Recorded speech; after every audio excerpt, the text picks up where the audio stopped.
Good evening and welcome to the February 24th, 2026 Cibolo City Council meeting. The time is now 6:35 and I will call the meeting to order. Roll call and excused absences, we are all present. Why do we have a excused absence? Okay, yes, ma'am. 3, we have the invocation. We have one of our city clergymen, Jimmy. If you would please stand.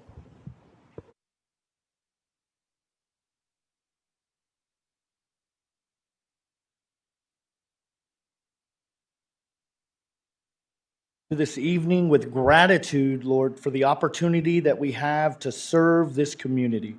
Father, I pray that you would grant wisdom to these council members, that you give them clarity in their decision making, and that there will be unity in their work. I pray that you would help them to lead with integrity, fairness, and compassion for all the residents of Cibolo. May their discussions be thoughtful and their actions just, and their service guided by what is best for the city. Lord, I pray for your hedge of protection over all the leaders here, Lord God, and that you be glorified in everything we do. In Jesus' name, amen. I pledge allegiance to the flag of the United States of America and to the republic for which it stands, one nation, under God, indivisible, with liberty and justice for all.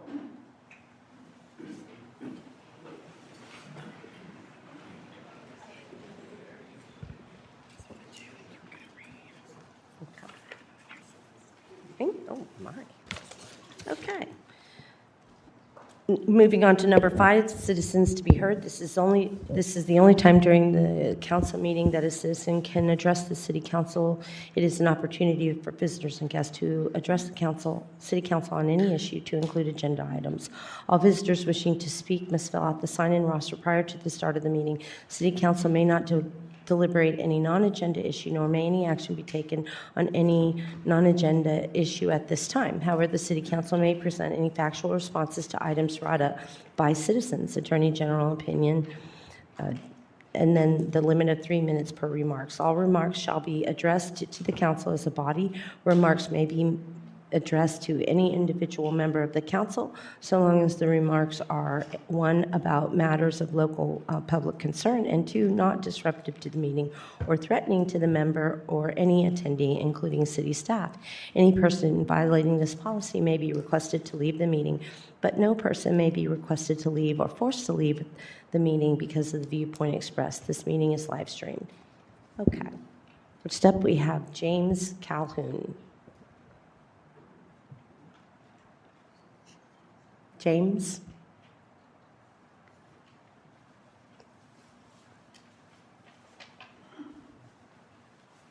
Good evening and welcome. Thank you for coming. Yes, I'm here to talk about the Cibolo Senior Center. And so I'm just going to read my notes. Stephanie is the, program director. She's in charge of the center. She does the work of at least 3 people, does all the paperwork, new members, renewing members, calendars, coordinates schedules, classes, exercises, dance, yoga, etc. All of this and more, and the city doesn't even pay her. She's a volunteer.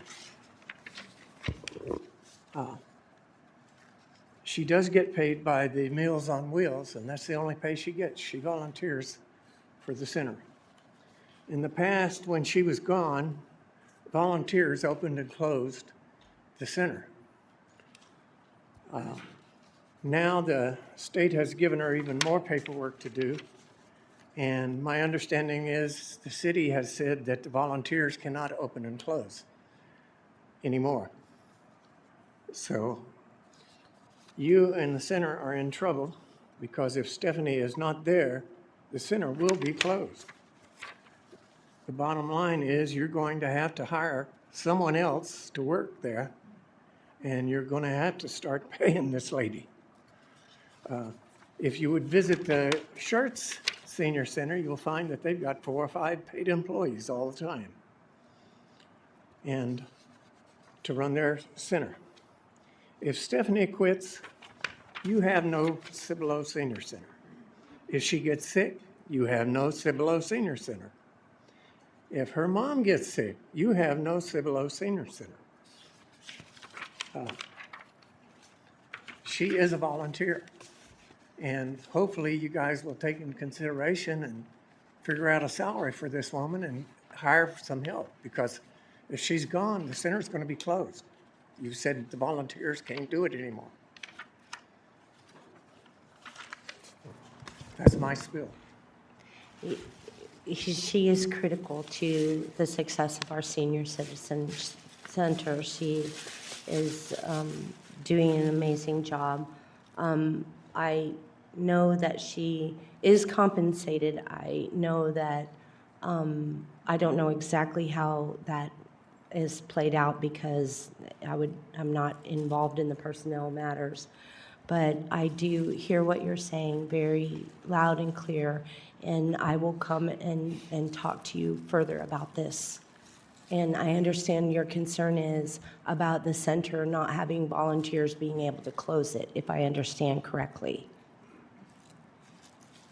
Okay. Yes. Thank you. Thank you, Mr. Calhoun. Mike Andrews.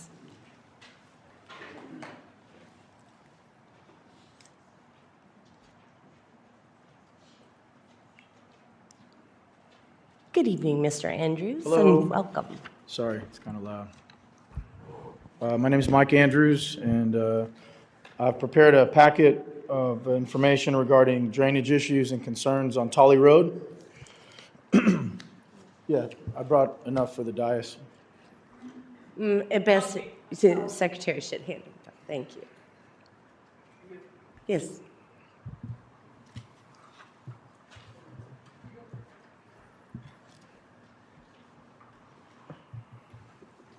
Thank you. You can continue. Well, there's a few extras in there if any residents would like to see a packet we've prepared. First page is a picture of an aerial photo of a drain culvert, which is a big area of concern for the upcoming Tolly Road improvement project. If you'll notice in that photo, it's a picture of the way the water has flowed onto our property for many, many years, since around 1987 when it was installed. And it's kind of a double-edged sword because the culvert, it spills all the water from the above grounds neighborhoods and so forth, which it used to just be fields and trees and vegetation. So it used to be really clean water. It's no longer very clean.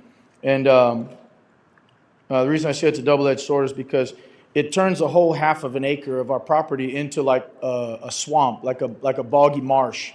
And it's not good for us because it's a portion of our property we really can't utilize. So many years ago, not many years ago, under Mr. Herrera, several years ago, we wanted to turn that space into a retention pond to do fish and be able to do something more appealing than just a drainage space. And the benefit of that boggy marsh is that when the water comes onto the property, like any property, I'm a landscaper for a long time, so when it rains real heavily, that water has to be completely saturated in the ground. The trees drink it up, the grass drink, all the underbrush. Once it's completely saturated, then it'll flow.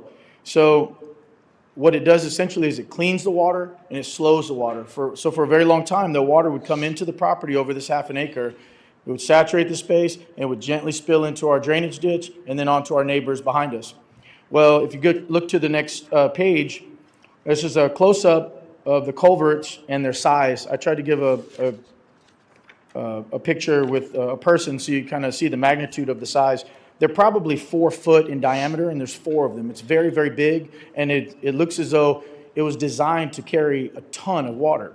So onto the third page, when I approached Mr. Herrera and Rudy Klein and various other people, TxDOT, I wanted to put a holding tank there. they looked at it as me complaining because it was a marsh. So what they did was they came out with a backhoe or excavator, and they carved this canal around the corner and dammed the drainage culvert, so the water no longer comes onto our property. And what used to be shared by 4 huge steel culverts is now put into a small ditch. So if you go on to the next page, which is page 4, you can see that every single time that it rains, it causes damage to our entrance. So in this picture on the top, it's nearly a foot deep. So it's impassable by vehicles. We can't use our entrance. So moving on to the next page, on page 5, we spend a lot of time and energy and our own money and resources to repair that space every single time that it rains.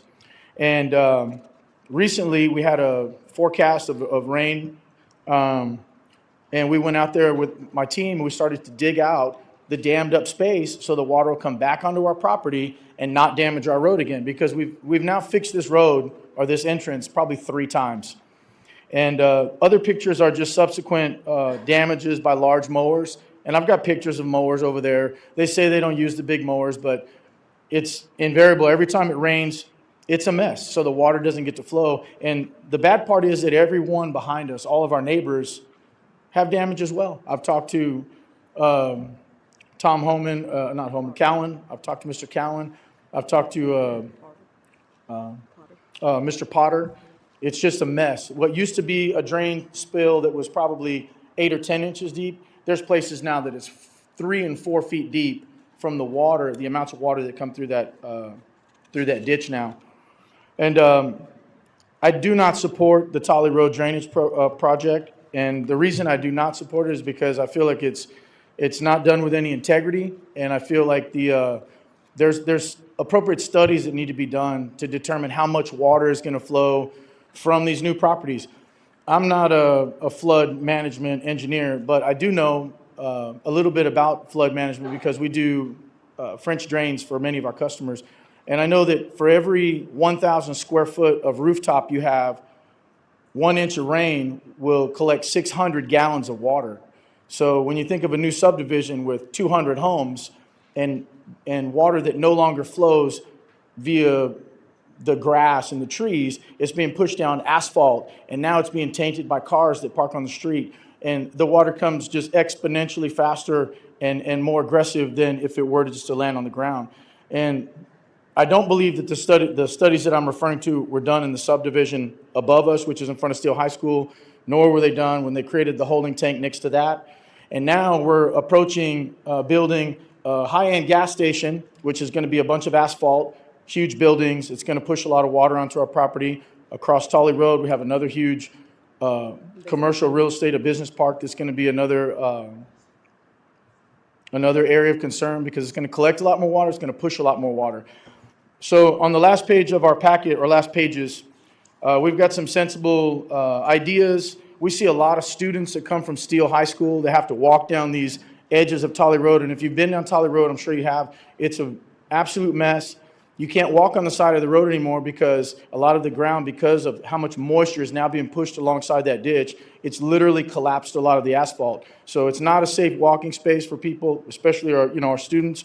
And I want a more sensible, my family wants, we've been there almost 20 years. I have a lot of issues with the city. I feel like there's a lot of deceit and not everyone. I'm not speaking to everyone. God bless you guys, Miss Sanchez and Katie and Joe Hicks for voting not to eminent domain our property because it's our place. We spend a lot of time there with our family. We've stopped having parties, which was a source of our income. We had an event center because we don't know the future of our property, and I don't want to book somebody a special event and then we're not able to do something because it's under construction. We were forced annexed when we bought our property. We didn't know it was going to be annexed. It was turned into a commercial property. Now we pay $6,000 a year in commercial taxes, and the proposal is they want to take 600 foot of Tolly Road, remove all the trees that provide privacy for our venue. Well, that privacy is also visual privacy, and it's also a sound privacy. I could have a full-blown band on our stage, and you can't hear it from our gate. But unfortunately, none of the trees that create a sound barrier along our Tolly Road they're not heritage trees. So the proposition is take the trees out, but don't replace them. And then I'm in a fishbowl. So now, and I'm sorry, the very last page of the packet is another. Mayor, if I may, Yeah. sorry to cut you Sorry. off, sir. Thank you. I'm not trying to be disrespectful, but we blew We past the gotta get 3-minute Pat. timeline Yes, about 10 thank you. Well, minutes ago. I also signed up my children and my wife, and I'm using their time as well. So we had Adriana, Isaiah, Sebastian, Andreas, but Andrews. Oh, I'm sorry, Andrews. But Mike, I understand, I'm very aware. Thank you for bringing this very. You too, Kara. I really appreciate all your help and your energy toward the project and just in the position you're in, because I know that you have a lot of similar beliefs, and I know that you have a lot of integrity as it pertains to our city and projects going forward. Yes. But I'm not happy, and it's really unsettling to know that our property that we spend so much time in and have so many events, we're going to lose parking to look at a 30-foot ditch that goes down our place. It's not appealing. It's not going to make our place any better. It's an eyesore, if you ask me, and it's a problem that's caused by the city. You can look at the pictures, and I know the people that did these ditches. I've been on the phone in the last 2 or 3 Mike. months. Mike, you have done an amazing job of providing this packet of information it's very visual. I think it explains the issue at hand. We can't really talk about what you're bringing to us because it's at Citizens to be Heard right now. So if Is this not the right time to talk? No, to be heard? you did you did exactly what you needed to do by presenting visual and explaining and utilizing your family's time. But we as a body were not able to enter into dialogue over it. No, I understand. Okay. I just want to be heard. I'm Yes. not asking questions. Yes. I'm not seeking your counsel at this time. I just know that I don't know a lot of you council folks, and it's personal to me. So I want it to be personal to everybody else. We have a family. We spend a lot of time and energy over there, and it's been very deceitful from the city. When our property was annexed, nobody mentioned anything to us. And they know where we live. And I understand that, and I am very respectful of everything that you've gone through. But as Councilman McLaughlin said, we're out of a little bit of time. How much time am I allowed? I thought it was 3 minutes per, and I have 4. I did. I have 3, 6, 9. I told Kara before we got here, and I 9 signed in that way. minutes. 12. How much more time would you like? Yeah, that's fine. That's fine. Okay. And then we'll wrap it up. But remember, we can't really. No, I understand. Okay. I understand. As it pertains to the annexation, we were notified of the annexation via a newspaper ad in the Seguin Gazette. I don't live in Seguin. I don't know why anybody would think that's a sufficient or ample notification. But hey, we're about to annex your property, and we're going to let you know 40 miles away from you. It doesn't make any sense. And even in the city annexation laws, you guys are required, it doesn't say suggested or recommended, you're required to provide a lot of city services that we don't get. I don't have a fire hydrant at my place. We're still on a septic tank, a 30-gallon septic tank, which is not sufficient, so we have to pay for porta potties every time we have events. So in 4 years, these things are supposed to be provided. I've gone into the city and asked them about bringing sewage to our place, and they said, well, the next lift station's so far away, and we can't do it, so you can bring it up here if you want to pay for it. But here we are, 19 years later, we've had our property. I still don't have a fire hydrant. I still don't have city sewage. I don't use city trash. The only thing we have out there is city water and lights. But, it's just super disrespectful, and I feel like a city as big as Cibolo, we bought this place when there was only Steele High School, a gas station, a feed store, and a parts store. And now there's 130 businesses downtown, and there's 100 cars a day passing Tolley Road. It's real invasive, And I just want people to understand, our position. So I appreciate the extra time. Thank you guys so much. Thank you. Thank you, Andrew's family. Debbie Porter. Good evening and welcome. Thank you. I'm here because I live off of Town Creek Road on Watson Way, and Town Creek's still not finished, and it kind of looks like they've pretty much abandoned the project. You talk to them, and they say it's the city's to the construction company, and they say it's the city that's at fault, and the city says they're at fault. And that the ADA is part of the holdup on the sidewalks right now. I would have thought all of that would have been in the contract when they signed up. I've made calls to City Hall that haven't been returned. I've made emails to my councilwoman that has no response. And we're just tired of, they've gone on to another project, obviously. So, and another thing that I noticed the other day when we did get some rain, the drainage ditch still flowing over the street just like it always did. Should that not have been addressed, the drainage, before it was fixed?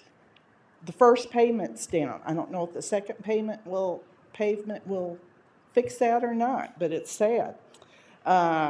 We have a lot of heavy trucks going by right now because of the new subdivision going in. Can those trucks not go down Weedner? You can't hurt that road. Well, Watson Way was the same way, but I hate to see it tore up before it's even finished, or when it is finished. And they're not going 35 miles an hour either. Nobody is. Also, is it going to be painted? Because when I come out of Watson Way and take a right, I meet cars on my side of the road constantly. And I guess that's about it. But I'm trying to get one of my mayor cards so that I can can you get her information, please? That's another thing. The city website, trying to find email addresses is a joke, you know. I also want to mention, just to make everyone aware, a lot of times when we get resident emails, it goes to our junk mail. And sometimes it goes into a cloud for whoever knows how long before it makes its way into our junk mail. So how should we communicate? I'm gonna give you my card with my cell phone and I would also suggest if you do send something to us, maybe call our city secretary just to give her a heads up that, hey, I've sent something to the councilman. Can you just let them know so we can be on the lookout for them? and here's some. And that's really not an excuse. I do check my email regularly, but sometimes it doesn't appear for a few weeks. I got one. Yeah. Thank you. And you were Debbie, right? Yes. Okay. Oh, and Commissioner Stephen Gurman. Good evening and welcome. Good evening, council. I wanted to just say a couple things. Put this on the wrong. About 2 weeks ago, I delivered the check from the county, over $1 million. And let me tell you, when you hold that in your hand, that's a lot of money. But I'm very proud of the partnership we did with Cibolo on those 3 streets, Dean, Bolton, and Lower Seguin. They look really good. I drove them. I was proud to give that check to Mr. Reed, and that's what we can do when we partner. I'm here tonight. I am running for re-election, so not that I don't normally talk to people, but I talked to a few people, and I said to them I'd come here. Y'all are busy, just like the county is busy. Mr. Andrews kind of spoke for what I was going to say. If there's anything you can do with Tolly Road, I saw it's on your capital project. Do what you can do. And I saw that subdivisions coming in there, make them pay for it. Your taxpayers don't have to pay some of the improvements at least. We all got to partner together and see how we're going to pay for these projects, and the taxpayers don't need to pay for them. They have to pay some. I mean, that's just part of doing business, but you want to bring a big subdivision in, you should have to pay for it. especially the streets in the subdivision. So that's really all I wanted to say. It's nice to see y'all. It's nice to have a packed house. That's really good. That shows that people are engaged, and that's what it takes. We had a packed, I'll just say this, we had a packed courtroom today, a 5.5-hour court on data centers. Primarily, that's what we talked about. So, and we voted one down. So anyhow, that's all I have. Thank you. Mr. Gurman, thank you for coming. I would like to express from the citizens of the city of Cibolo that you have a new judge that will be sat, and that he will be trying to bring your commission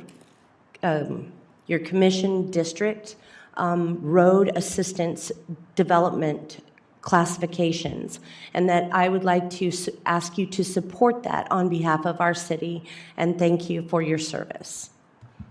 Somebody send me an email, and I will support whatever you need help with. I'm here. I will support the city of Cibolo. So economic development, it's so important. We're going to have to do that. So anyhow, you just reach out to me. It's fine. Thank you. Thank you. Jacob Cooks, good evening. Welcome. It's nice that there's actual people here. Data centers suck. They take our energy and they make us pay for it. It's ridiculous. All right, I know I only got 3 minutes. Let me try to make this quick. Since the last time I spoke here, things continue to get worse. We are getting ready to blow trillions of tax dollars fighting another one of Israel's wars, all because of blackmail they have on everybody in our corrupt, incompetent government. Your generation learned nothing from Afghanistan, saying your loved ones to fight for a group of people that think that Jesus is burning in hell. According to the Talmud, just look at Gideon 56b through 57a. It says that Jesus is boiling hot excrement because he mocked the words of sages. All you people are going to go to church and pray and hope we blow Iran off the face of the earth, real godlike, huh? And let me guess, nobody in this room researched Peter Thiel, a man who does lectures on Satan and is one of the biggest supporters of flock safety, something our heavy BMI chief, who's on his phone right now, man, that's really funny, loves to spew as great technology, yet has not the slightest clue how any of this tech is actually used or works. Strong figures around the world are being arrested and brought to justice because of their crimes against humanity. And guess what? Nothing is happening in our damn country. Our joke of a police chief, well, he's not on his phone now, expecting citizens to pay traffic tickets and send that money to Israel to make bombs and weapons to kill families. Still, you people are totally on your phones on Facebook while a tax-paying citizen who pays your rent is speaking out, and half you guys look asleep. You're not asleep now. That's good. I remember last time you were tired. Switching gears, a direct quote from the Epstein files says, spoke of this going on at Zorro Ranch. She has said on record that Epstein offered her money to do this, birth babies for black market use. Another email regarding Bill Gates, the CEO of Microsoft, owner of the PowerPoint you are using right now, was speaking on Epstein blackmailing him for inquiring about STD medication from a disease he got from a Russian sex worker, and also how he needed to sneak the medication into the digestive system of his wife without her knowledge. And yet I leave you disgraceful people still going to use Microsoft 365 like nothing is wrong. Luckily, other countries' leaders have more of a backbone than you guys. An example is Prince Andrew in custody in relations to torture of a young woman, but pro-life, right? That's real funny. A lot of pro-life people in here. At the center of all these problems is a country on the other side of the world controlling our government, Israel. This country and its people are a disease on America that needs to be cut off from the source. A great story to leave you with is a verified story about Israeli spies during the attack on 9/11. After multiple witnesses noticed a group of young Israeli men recording the Twin Towers, burning and taking selfies with the burning towers in the background, police were called to investigate. Police and FBI detained the men driving in a van. When the van was searched, they found large amounts of cash, multiple passports, and box cutters. Ironically, the same tools the official story said the hijackers used. The men identified themselves as Israeli citizens, one stating, "We are Israeli. Your problems are our problems. The Palestinians are our problem."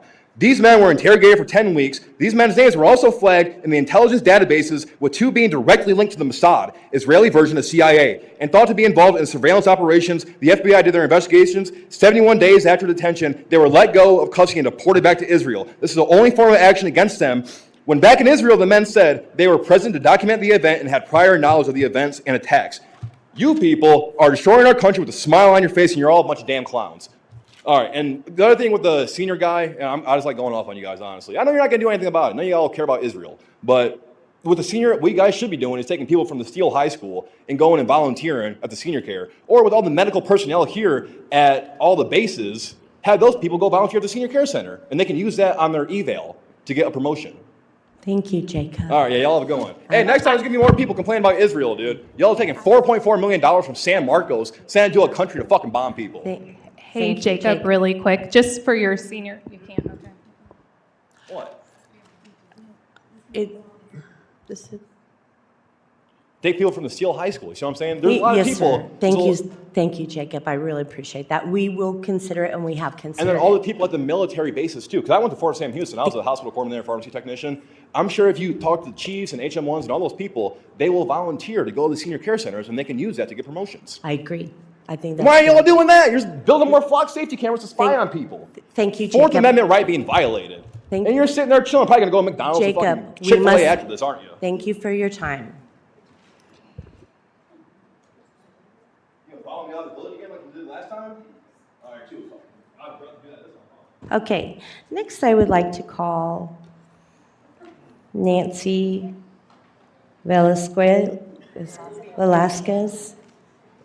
My apologies. My name is Nancy Velasquez, and my concern is the same as my neighbor, Debbie Porter, about the sidewalk.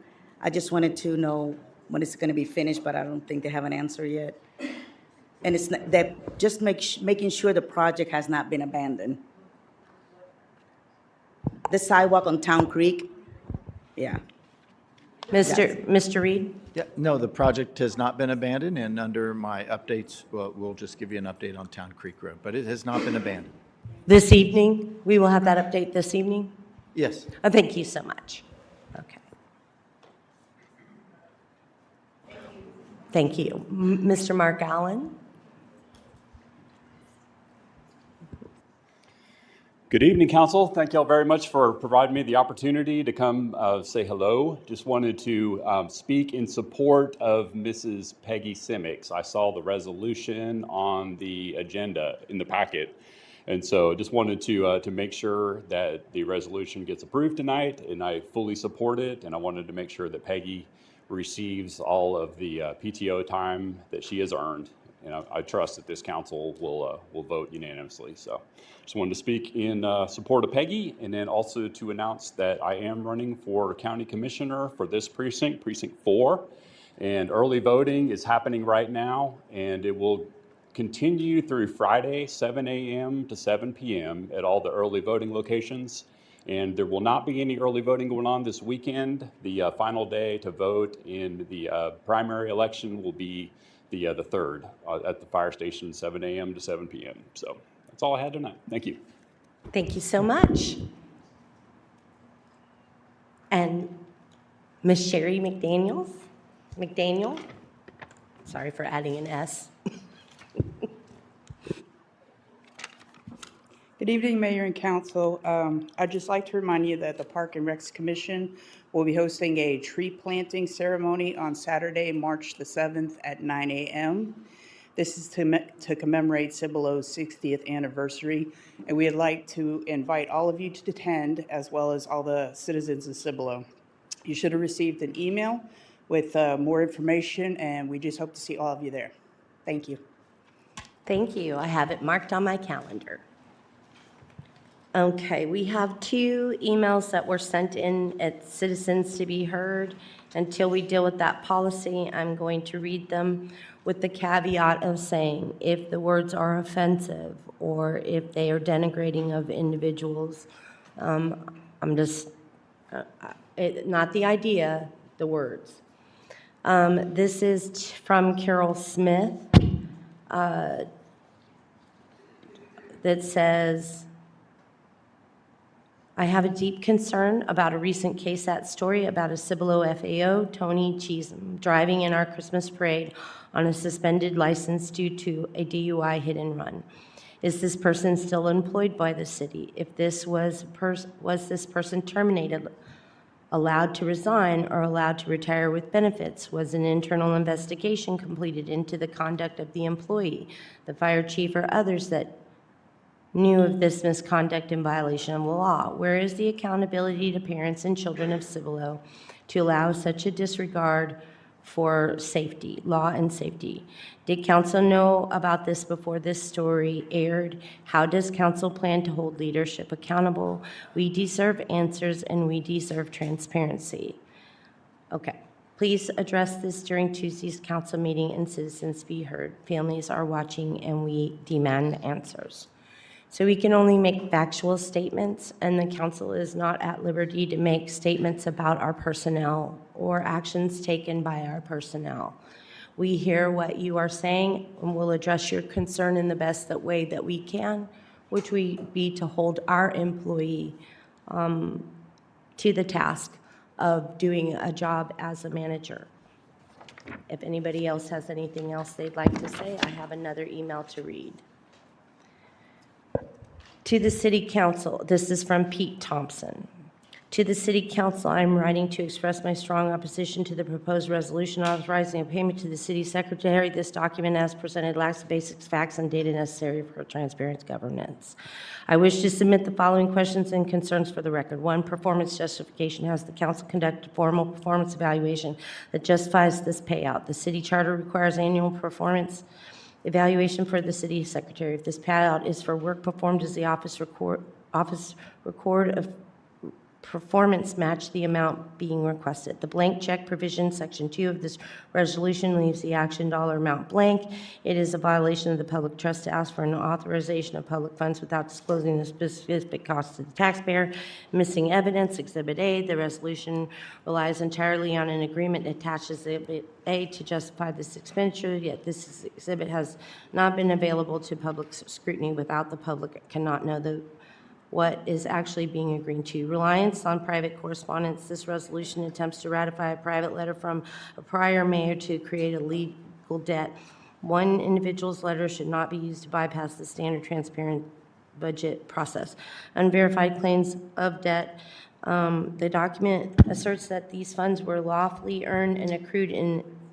If this is true, where is the record keeping such as audit timesheets or leave balances to prove this isn't simply a gratuitous gift? Under the Texas Constitution, paying an employee more than their contracted amount without a clear documented consideration is an unconstitutional gift without the facts and data to back these assertions. This appears to be a last-minute effort to ram through a payment that avoids public oversight. I request that this statement be included in the permanent minutes. I urge the council to vote no or table this item until all blanks are filled and the supporting data is released for full public view. We deserve transparency and not secrets.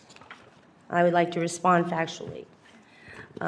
The prior council and the prior mayor did not do the documentation for their employee correctly, and so a letter was written after the fact that was under the direction of the entirety of the council, and this council body will be deciding today how we determine that. So thank you. Those are the facts of the matter. And we will move on to number 6, executive session. The city council will meet in executive session as authorized with the Texas Government Code, section 551.071, consulting with an attorney, section 551.087, economic development, and section 551.074, personnel matters, to discuss the following. 6A, Project Thor. 6B, the city council will meet in closed sessions pursuant to Texas Local Government Code 551.071 to consult with legal counsel regarding the city's legal options for payment pursuant to Texas Local Government Code, section 180.007. 6C, Project Project Golf Club. Project 6C, Project Golf Club. The time is now 7:14, and we adjourn into executive session.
Good evening. The time is 8:16, and we are convening back into open session. No action was taken on item 6A. The action taken on there will be no action taken on 6B tonight, as we've identified pertinent information to be added to the resolution, and we will be bringing it back next council meeting. On 6C, there was no action taken. Moving along to A8, rather not A, 8A, public hearing, discussion, and possible action to approve, disapprove a resolution authorizing a payment pursuant to the local government code, section 108.07, council. So will we be postponing this public hearing pursuant to the additional?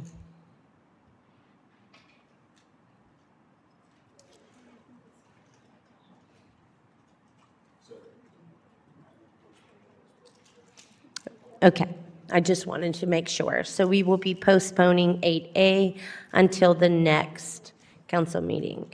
On to 9. Yeah, and Mayor, just to clarify on that too, so if this were a published public hearing, we would not do that. This is not required to be a published public hearing. It was just posted as part of the agenda specifically. So I just want to clarify that, because I know I've told you all before, hey, once it's published, the public interest has attached, but this was not one of those public hearings. I actually recalled you telling me that earlier. Thank you. 9A, approval, disapproval of a resolution to approve the purchase of approximately 0.40 acres of real property located at 323 Hagerville Road in the city of Cibolo, and authorizing the city manager to execute the real estate purchase contract. No name. Hi, could you please state your name? Hi, welcome. Nice to meet you. Nice to meet you. 323 Hagerville has a long history of safety concerns and code enforcement actions, including unsafe structural conditions, multiple fire incidents, and chronic violations related to junk vehicles and property maintenance. These conditions have resulted in ongoing public safety concerns and enforcement challenges for the city.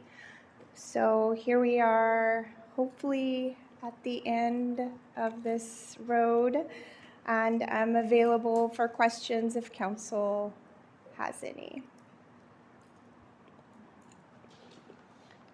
Okay, I cannot figure out what happened to my screen. Oh, that's why it was touching it. Okay, is there any questions about this resolution?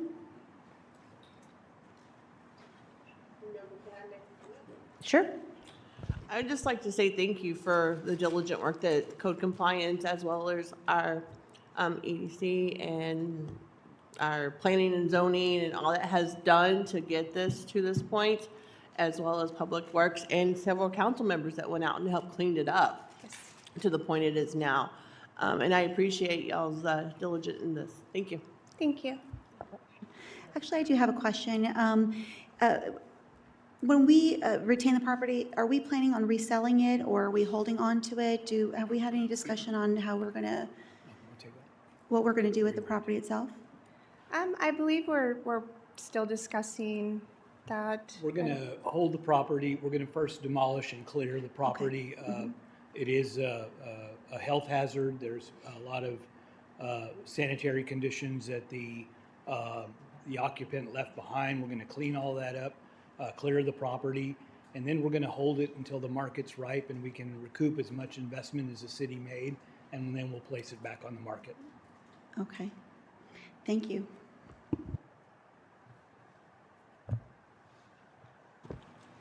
I need a motion. Well, I'd like to make a motion to approve the resolution to authorize city manager to execute closing documents to complete the purchase of 323 Hagerville Road. I make a second. I have a motion and a second.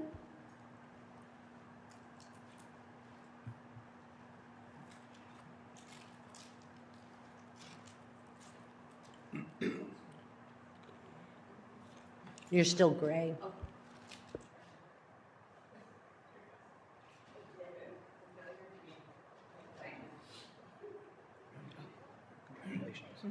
Thank you. Thank you very much, and nice to meet you, Monica. 10, consent agenda items. All items listed below are considered to be routine and non-controversial by the council and will be approved by one motion. There will be no separate discussion of these items unless a council member so requests, in which case the item will be removed from the consent agenda and will be considered as part of the order of business. 10A, approval of the minutes of the council meeting held on February 10th, 2026. 10B, approval of the October 25th revenue and expense report pending final acceptance of the city's financial audit for the 25-26 fiscal year. 10C, approval of the October 2025 check registry. 10D, approval of the November 2025 revenue and expense report pending final acceptance of the city's financial audit for the 25-26 fiscal year. And 10E, approval of the November 2025 check register. Anybody pulling anything off, or are we having can I have a motion? I'd like to make a motion. Oh, go ahead. I'd like to make a motion to approve consent agenda items 10A through 10E. Second. I have a motion and a second.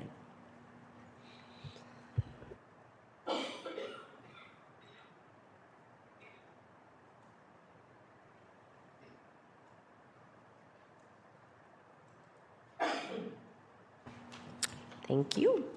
All right, today we will be moving on to item 11, Mayor's follow-up. 11A is the Union Pacific sidewalk across the railroad tracks on Main Street. As I said when we first brought this to council, that I would keep this on my agenda until we, at such time, achieved a sidewalk. And I think Mr. Reed will be talking about that as well in his Saddle Creek Ranch was supposed to have been put on next week, but that's okay. We are still looking into the events and into the drainage. I have several meetings coming up, and I will, again, communicate that as soon as I have something on Saddle Creek Ranch. 11C is discussion action on the council's policies.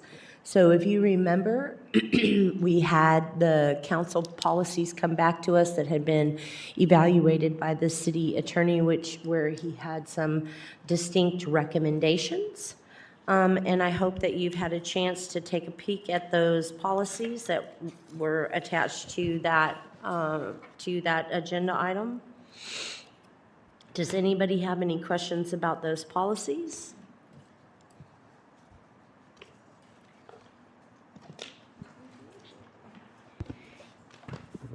Is this a good time to request for recommendations on the policy amendments? Is that what the purpose is for the policies themselves? We're talking about the policies, right? Yes. The primary thing is that Dan gave some recommendations. Go ahead, Mr. Dan. So it just Sorry. pertains to the recommendations? So yes, in the rules and policies that are in your packet, you'll see my comments in the margin as to some of the things that specifically need to be changed about these. Whether some of them have to do with, like for example, the time for posting. I mean, the statute changed this last legislative session on how much time is needed for posting. And then there are just, I mean, again, there are several different comments related in here that, I mean, they need to be updated. These are just the minimum legal guidelines. It doesn't mean that there aren't other changes that are needed, which is why I wanted it to come back before this council to get full direction, because I was just looking at it from the standpoint of legal compliance, minimum legal compliance issues that I identified. And But since this is a new council, so it's like, these are your policies and rules, so they will say whatever you want them to say as long as that can legally be done. So. Okay, so I really liked having the recommendations on there, but there was no red line of what the update would look like, but I'm guessing that would come back if we approve the recommendations, correct? It would, and the reason why I didn't do red lines on this is because some of these recommendations would completely, I mean, whole aspects of this would come out. Like, for example, I don't like putting an economic development corporation in with all your other boards and commissions because they're a separate entity, even though you're the authorizing unit. They operate separately. They're they're a nonprofit corporation. They have their own bylaws and articles that they need to follow. And same thing with, like you have, and it's not just in your policies, but one of the things your policies do is they talk about, removing members of boards if they miss 3 meetings, that they're automatically removed. But you honestly can't do that with a zoning board of adjustment member because Right. they can only be removed for cause, for example. And so I'm happy to bring them back as a red line. I didn't do that yet because I didn't know if there were other changes that you as a council might want to your rules and procedures. We do have a council subcommittee. I thought that these were ones that sort of needed to be made compliant urgently, not necessarily a lot of open to interpretation, but rather Sure. compliance with the state law. Sure, and I'm happy to do that. I mean, I mean, just from my perspective, we're not going to let this council do anything that would violate a state law anyway, even if it's not formally in here, but we can go ahead and make these changes if this council wants these changes to come back redlined and ready to adopt at the next meeting. And I think it could go red line back to our policy subcommittee, right? And then. Of course. And then we have a starting place. So I'm sorry, ma'am. No, go ahead. I'm sorry. And I was just going to say, if you do send it back to your policy subcommittee, I'm happy to look at things that they're wanting to accomplish just to make sure that it's still good and doesn't need any further legal. Well, in the council policy subcommittee, or the council subcommittee, So, yeah. you know what policy I'm, subcommittee. this policy subcommittee they don't have to complete all the revisions. They could bring them back bit by bit throughout the time. And so if we start with these, get them compliant as quickly as possible. Who's on the sub policy? Okay.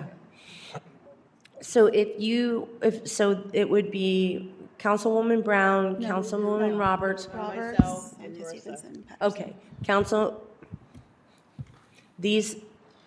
thank you, and Miss Marissa. And so if you guys could make a time and get together with, or Dan, do you want to have some time first and then bring them back to them, the red lines? I can bring these, so yes, and I was a little confused as to why these had to come back to the agenda, and I understand I had someone else here, but I was under the impression that maybe there were questions about some of the legal recommendations. If there are not, and y'all are ready for these to come back as a red line, that's perfectly fine. Okay, well, are there any questions about the red lines on the policies? Well, Mayor, I think the only concern that I had was one that I mentioned the last time, and Mr. Sainty, you weren't here at that time, where it was highly recommended to discontinue the practice of reading comments submitted from residents. And I just have issue with that. It isn't necessarily written within the policy, but I know within our agenda item, it was permitted for residents to email things, and I've noticed that the agenda has since changed. Since last September, council wasn't made aware of a lot of the changes that were made to the citizens to be heard portion of our agenda. So I just felt that, based on accessibility, many times to the meetings, people can't get here necessarily on time, traffic, congestion, I-35, by restricting emails to be read. I think it just restricts residents to be able to contribute towards concerns of our city. Sure, that's a policy decision for the council. That's always going to be my recommendation, any council I represent. That was something that was unheard of prior to COVID for most cities. It's an accommodation they made then. And most cities, or at least all other cities I represent, have ceased allowing those to be read because inevitably comments that are read, if they're not going to abide by the same rules and procedures of people who have to be here and be present, should not be read. I mean, if a comment that's submitted to be read is going to violate any of your rules of decorum, it just shouldn't be read in the same fashion. So that's for this body to decide. It's not for me to decide. That's just my recommendation.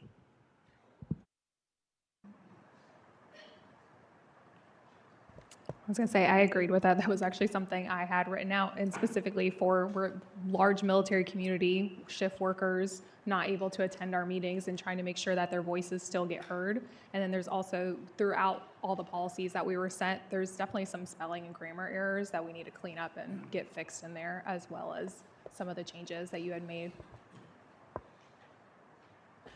Mayor, we do have a policy subcommittee meeting set for March 2nd at 4:30 or 4:30, I believe it is, or 4 o'clock, just so you're aware. Thank you. So I guess I would need action. So if you would want to maybe not have that policy changed at the current time so that it could be brought back through your policy board. Or we could decide it now as a council, whatever the council feels best about. That would be policy 1, right? That has the... Well, I would like to make a motion to, I really agreed with the rest of the amendments, however, except for the amendment that we could, as a subcommittee, policy subcommittee, that we can bring up. So just with the exception of that one amendment, I would not mind making a motion. That way the redlining can occur, and then we can, as a policy subcommittee, do the rest. That way we can move forward. I like it. Perfect. I second that. So the motion in the second? Okay.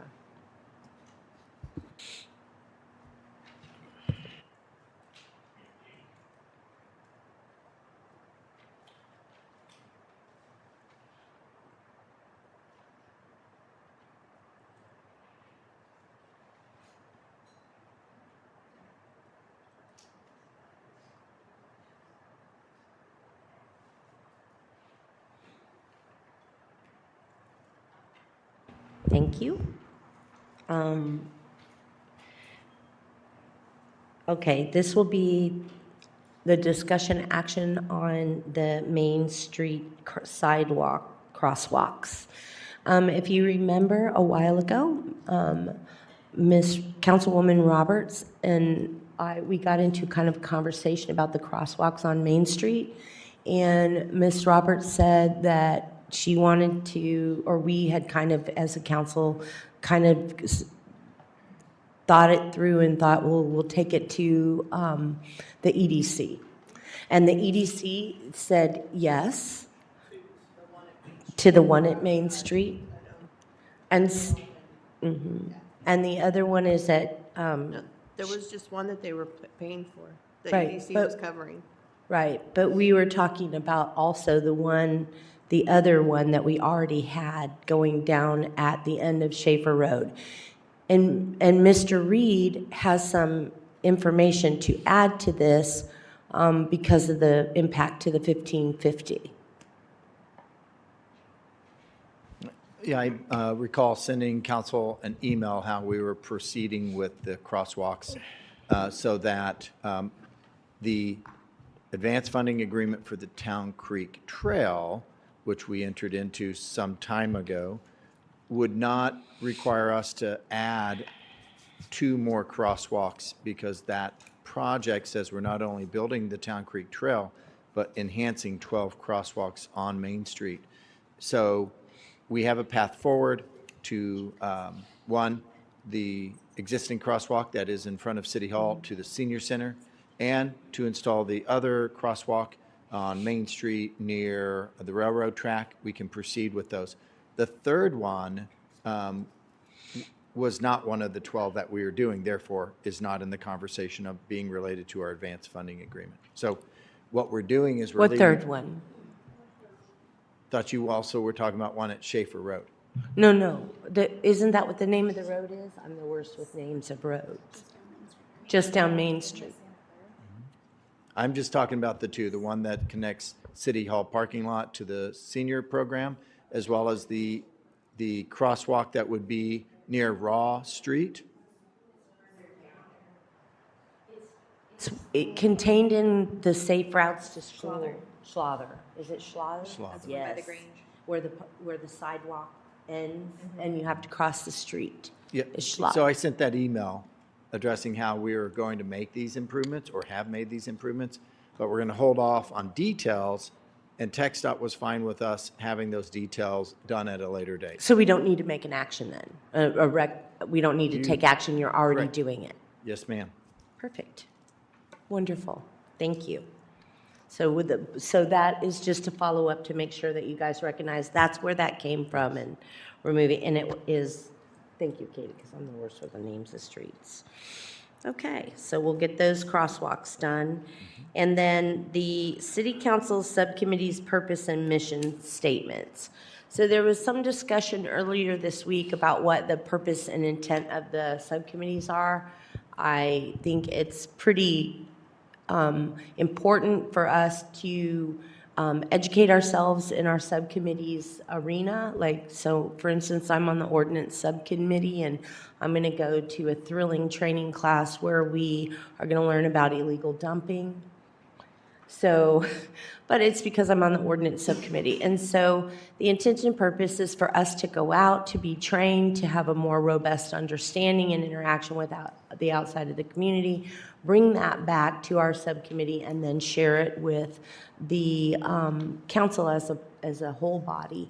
And also to provide assistance to our fellow council persons. When somebody calls up and says, I have this problem, and it's an ordinance problem, you could refer it to the ordinance subcommittee, or I have a problem with the traffic abatement problem, and you could refer it to the traffic abatement subcommittee. And so that is how we are trying to educate ourselves in more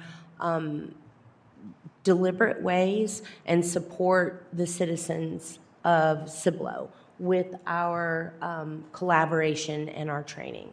So I just wanted to make sure that we let people know that that's what we're doing as council persons on your subcommittees, and also to make sure that we remember to rely on one another and help each other out in those areas. And that should do it. Anybody have anything to add to that? Just curious, Mayor, are you asking for us to create purpose and mission statements when we get into our subcommittee? You can. Okay. I think mostly it was an overview for the public to be able to perceive what we're doing with these subcommittees, that we're becoming, basically the council person that is most versed in traffic versus somebody who's more versed in ordinances, mostly from our perspective to serve the citizens better. But if you want to, it's always good. I mean, we have a community that's proud of our historic roots and responsive to our residents and innovating for our future. So, yes, mission statement. I did. I totally did. That's fair. It was in front of you. Hey, I'm practicing. Okay, 12A, staff updates. Mr. Reed. Please. Thank you, Mayor. Tonight, Jeb Smith, the area engineer for TxDOT, is here to provide council with an update on all things FM 1103 to the best of his ability. So, Mr. Smith, if you want to walk up, introduce yourself, and give council an update, and I'm sure they might have some questions for you. Good evening and welcome. Good evening, Mayor Latimer, members of council. Thank you for the opportunity to come and speak to you tonight about some TxDOT projects that we have underway in the Cibolo area. For those of you that I have not had the chance to meet, my name is Jeb Smith. I am the area engineer for TxDOT in New Braunfels. My office is up 35, but I cover all construction, maintenance, and operations and emergency response for the state highway system in Comal, Guadalupe, and Wilson counties. It adds up to roughly about 2,400 lane miles, which is quite a bit. We oversee that with my folks there at the office, as well as 2 maintenance yards in Guadalupe and Wilson County as well. And currently, as of today, we have about $500 million currently under construction, under contract and construction as of right now. And that dollar figure continues to go up, which I'm sure you see the growth, and that with that comes construction.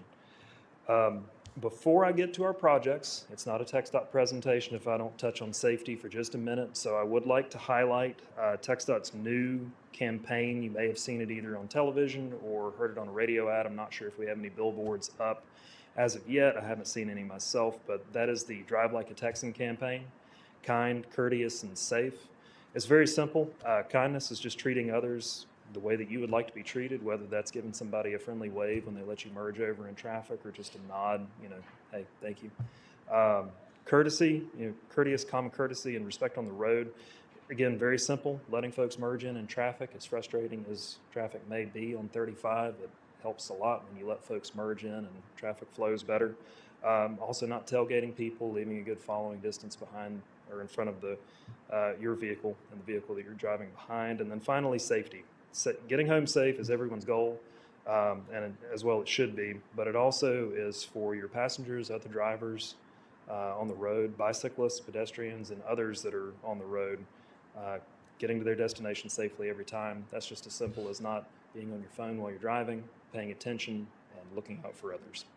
So with that, I will jump into, I have 3 projects that I'd like to highlight tonight. Of course, I'll start off with FM 1103, our current expansion project, which I'll call Part 1.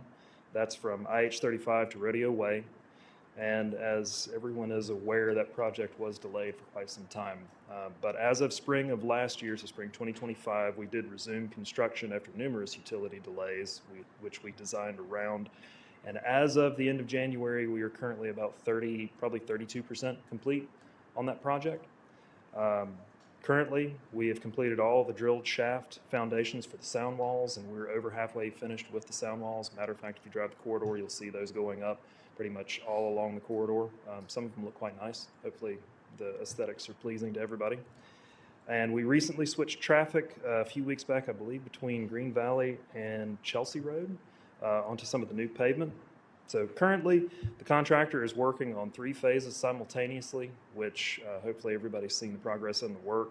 I'll work from south to north just to give you an update on what they're working on in each phase. So from Green Valley to Wagon Wheel, that's phase 3, step 1.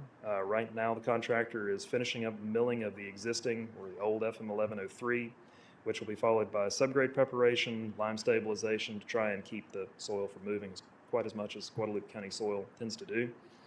And then finally, placement of road base. While that's going on with the prime contractor's forces, subcontractors will be working on building 4 drainage systems, 2 at a time concurrently, and then about 2 weeks more, 2 more after that. And that same subcontractor is also awaiting delivery of precast box culverts that are scheduled to be installed under 1103 sometime around the beginning of April. And this is all weather permitting, I should say. We've had good weather as of late. Hopefully that'll stay the case. And in that section, so again, Green Valley to Wagon Wheel, we are looking at a traffic switch later in the year, probably later in the summer. Obviously, if I can get the contractor to accelerate the work and do it while school is out, certainly we will try to do that, but I can't make any promises. Moving back to the north from Chelsea to Green Valley, that's phase 2, step 1 that we're in right now. The subcontractor there is finishing up installation of signals at Orth and Turning Stone. Those should be completed by the week of March the 9th, again, weather permitting.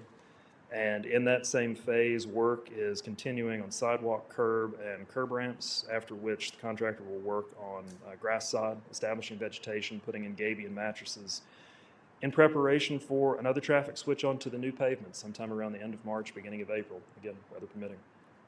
And then finally, phase 1, step 1 is from IH-35 to Chelsea. We're just getting started on this phase, and the contractor will be installing or constructing culvert number 1, which crosses under 1103, sometime middle of March. That'll be done at night, underlaying closures. The dates will be determined at a later time, and we'll make sure that everybody is aware when that's going to take place. Currently, for the Part 1 expansion of 1103, our estimated completion date is late 2029. Originally, it was, once the contractor got back to work, it was early 2030. I think we have gained a little bit of time back on the schedule. We're hoping that that will continue, but I don't want to overpromise and underdeliver tonight, so right now we're still looking at late 2029.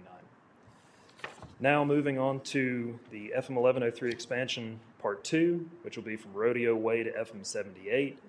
And that will expand FM 1103 from the existing 2-lane configuration to 4 lanes with medians, turn lanes, and bicycle and pedestrian accommodations, with a current construction estimated cost of about $40.3 million. The design is 90% complete, and I was speaking with our director of TP&D this afternoon. Railroad coordination with Union Pacific is underway, but we are making progress, and the current let date for this project is fall of 2028. And then finally, and this is reaching way down to the very southern limits of the city of Cibolo, our IH-10 expansion, which I know wasn't on the agenda, but I do want to just give a quick shout out. The IH-10 expansion that my office is overseeing from the Barrack-Guadalupe County line to FM 465, which expanded the old 4-lane divided freeway to 6-lane divided and converted the frontage road. Sorry, I can't talk now. Converted the frontage roads to modern one-way frontage roads. That project was declared substantially complete as of yesterday. The contractor still has some remaining incidental work in their punch list to do, but we have the goal of closing out the job by the end of this summer. So some progress is being made. And with that, that's the end of my update. I'll take any questions or try to answer them to the best of my ability if you have them. Hello. Yes, ma'am. Most of my district is on 1103. So, Okay. well, it used to be on 1103. Now it's mostly south of 78. But a couple of questions. The sound walls that were built, there's concrete behind those sound walls to the wooden fences. Yes, ma'am. If the residents need to replace their fence, is there going to be anything that they run into in replacing that? I will have to double check on how deep the concrete is. So my thought, just thinking off the cuff, is that's just to help maintenance, to make sure that there's not weeds and vegetation that's growing back there. I'll be happy to get you an answer. Okay. I can probably send you, we can get a detail of what the limits of that concrete is, and Okay. then we can distribute that. Lights. The 1103 is very dark. It's been dark for years and years and years, but now with the traffic changes and the road being different types of payment, I know we're supposed to get street lights along 1103. Do you have a timeline or any idea of when those will start getting installed? At this time, I do not. I would expect that's going to be towards the end of the project. Okay. Just because that tends to be where it falls. Not always. Sometimes it comes in the middle, but I'll be happy to get an update. And I can let you Okay. know. Like the other day, we had cows get out of a ranch on 1103, and a couple of the baby cows are black. Oh my. Very difficult to see at night when can we're out there understand. wrangling the cows. It just is dangerous, along with the construction and barriers and lots of cars and people and not knowing what they're doing, that the lights would be a huge help. Yes, ma'am. The traffic control people, when the 1103 was cut down to one lane and they had people directing traffic either way, there were a lot of slowdowns with that. They were, like, in my neighborhood, to turn out of my neighborhood left or right, I would sit there for 15 to 20 minutes before they got to me. This side would go, then this side would go, then this side would go again, then this side would go again, and then finally I'd get to go. So there was a lot of complaints that we received about that. They've stopped that so far. We haven't seen it this week, but if that happens again, if you could let them know, like, to be conscientious of the neighborhoods, people needing to get out of the neighborhoods. They're really good with the buses, but with regular people and regular cars, not so much. And this is a really nitpicky thing, but is there any rhyme or reason to the logos on the wall? There are some that have the buffalo on either side of the entrance, and then my neighborhood is going to drive me nuts. Has the logo on one side of the entrance, and then on the other side, it's one panel and then the logo. That would drive me insane as Yeah. well. So I sympathize with you. That I don't have a good answer for. Okay. I can find out, but it probably is just how it was designed. My office didn't do the design.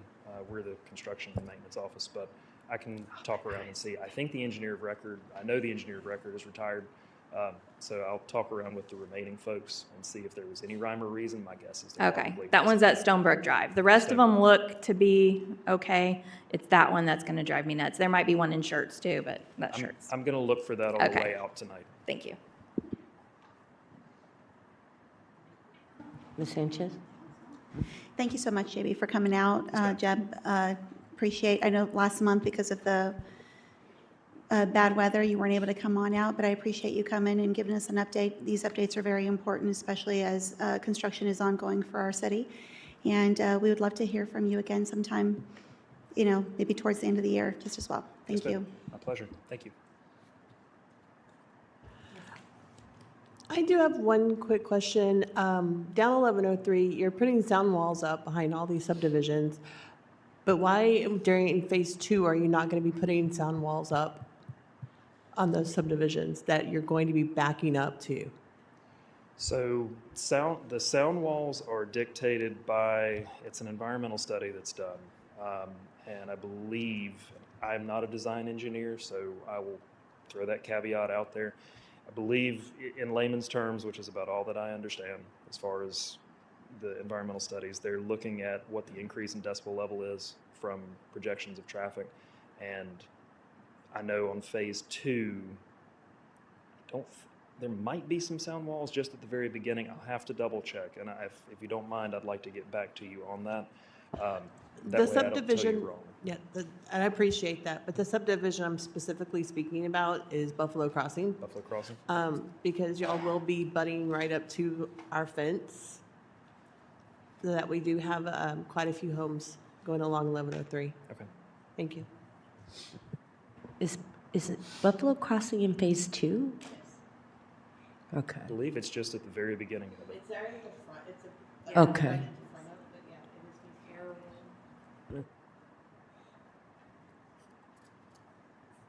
Any further questions? Thank you so much for coming out. So late Sorry, Ms. 2020. Ms. Mayor, one I'm clarifying. sorry. I want to clarify, your projected end date for phase 1 is late 29. Currently late 2029. All right, thanks, sir. I have a quick question too to follow up with that. So what's causing these schedule delays? The schedule delays? Mhm. So there have not been any schedule delays since we resumed construction. Okay. The schedule when we resumed construction was finishing in early 2030, and we've gained a little bit of time back with the contractor working in multiple phases, which is why the completion date is late 2029. The schedule delays at the beginning of the job, and this is going back 3-4 years, were due to design conflicts with utilities throughout the corridor. Thank you. Yes, ma'am. Thank you. Thank you for your time. I appreciate you coming out, and we look forward to maybe moving that date up from late 2029. Let's hope so. Optimistic. Thank you all very much. Thank you.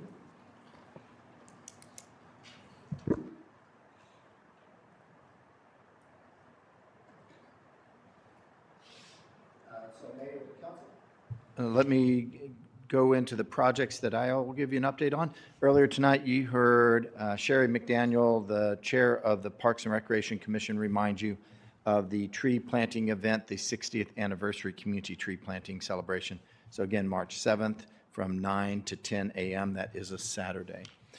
Main Street Crosswalk. So an update here. Mayor, thank you for keeping this on your radar. The pre-diagnostic meeting was completed on February 19th. So at our last meeting, I mentioned that that was scheduled. And now we have a diagnostic meeting tentatively scheduled for March 19th. So we're moving as quickly as possible with UPR to get to a point of designing and then moving towards construction. And again, that's all in my update here. Then Senate Bill 1555 grant. We learned today some sad news about the status of the SB 1555. But there's also good news. So the Texas Transportation Commission is meeting this week, Thursday, to award projects that are rail separation that are off-system, not TxDOT roads. And they have a minute order, so I prepared an email to send to all of you so you'll get the details. They awarded $162 million out of $250 million to 4 large cities: Amarillo, Laredo, Houston, and a very small amount to San Antonio. That's $162 million out of the $250 million that's available in this cycle.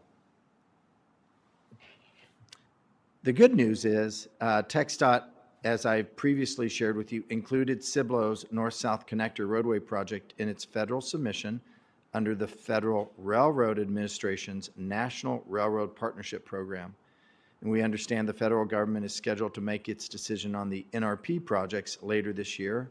We're told approximately 6 months, with approximately $5 billion available for rail safety and grade separation infrastructure improvements. And TxDOT says that they're well positioned to be very competitive on the national scale.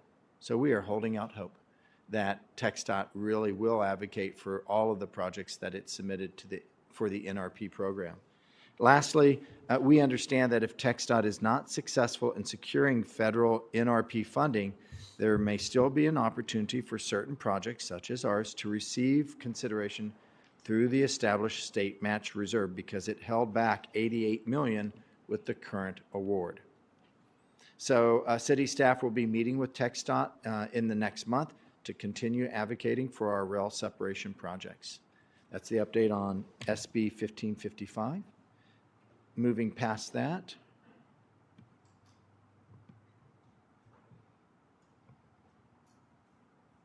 the Veterans Nimitz Park renovations, staff will provide final recommendations to the Park Commission during its March meeting.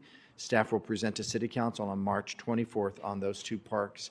And with your direction, we will move to final design drawings for bidding and move forward with construction this year. The Community Center renovations Phase 2, the conceptual design review meeting scheduled for this week. Meeting will be held with all stakeholders involved in the building. The FM 78 water main extension is under construction. Pipe installation is complete. Service will be switched over to the new line tonight, actually, to avoid interruption to nearby businesses. Mobile home park residents have been notified of temporary service shutdown, and project flyers have been distributed to all residents impacted by the project. The project remains on schedule for completion March of this year. FM 78 sewer, so that was the water main. The FM 78 sewer rehabilitation. Construction within UPRR is complete, so that was the holdup and the longest delay or time in the construction schedule. Project remains on schedule. And then FM 1103 utility relocation design. I believe I told you this last time, but it says it's new. All exceptions with TxDOT have been approved. That is a win for us because it saves us millions of dollars in relocating our utilities within their right-of-way for FM 1103 Phase 2. Dare Creek Boulevard, this is the update. The contractor will install temporary traffic tabs by February 26th, so this week. The concrete subcontractor is currently on site completing punch list items. Asphalt rework is tentatively scheduled for completion in early March. And you may recall we found some negative drainage in our walk of the project, and so we required the contractor to go back and repave those sections. So the asphalt work is scheduled for completion in early March. Permanent striping will be installed 10 days after the asphalt replacement. And our street rehab package number 2, I'd like Mr. Gomez to give an update on Town Creek Road. As far as Firebird Run goes, if you were to drive it, they have the first lift down. The contractor will begin working on the concrete curbs, and then after the concrete curbs are in and driveway approaches, they'll put the second and final lift in. So at this time, I'd like Mr. Gomez to give an update on Town Creek Road. Yes, so Town Creek Road, we're currently still working on the sidewalks.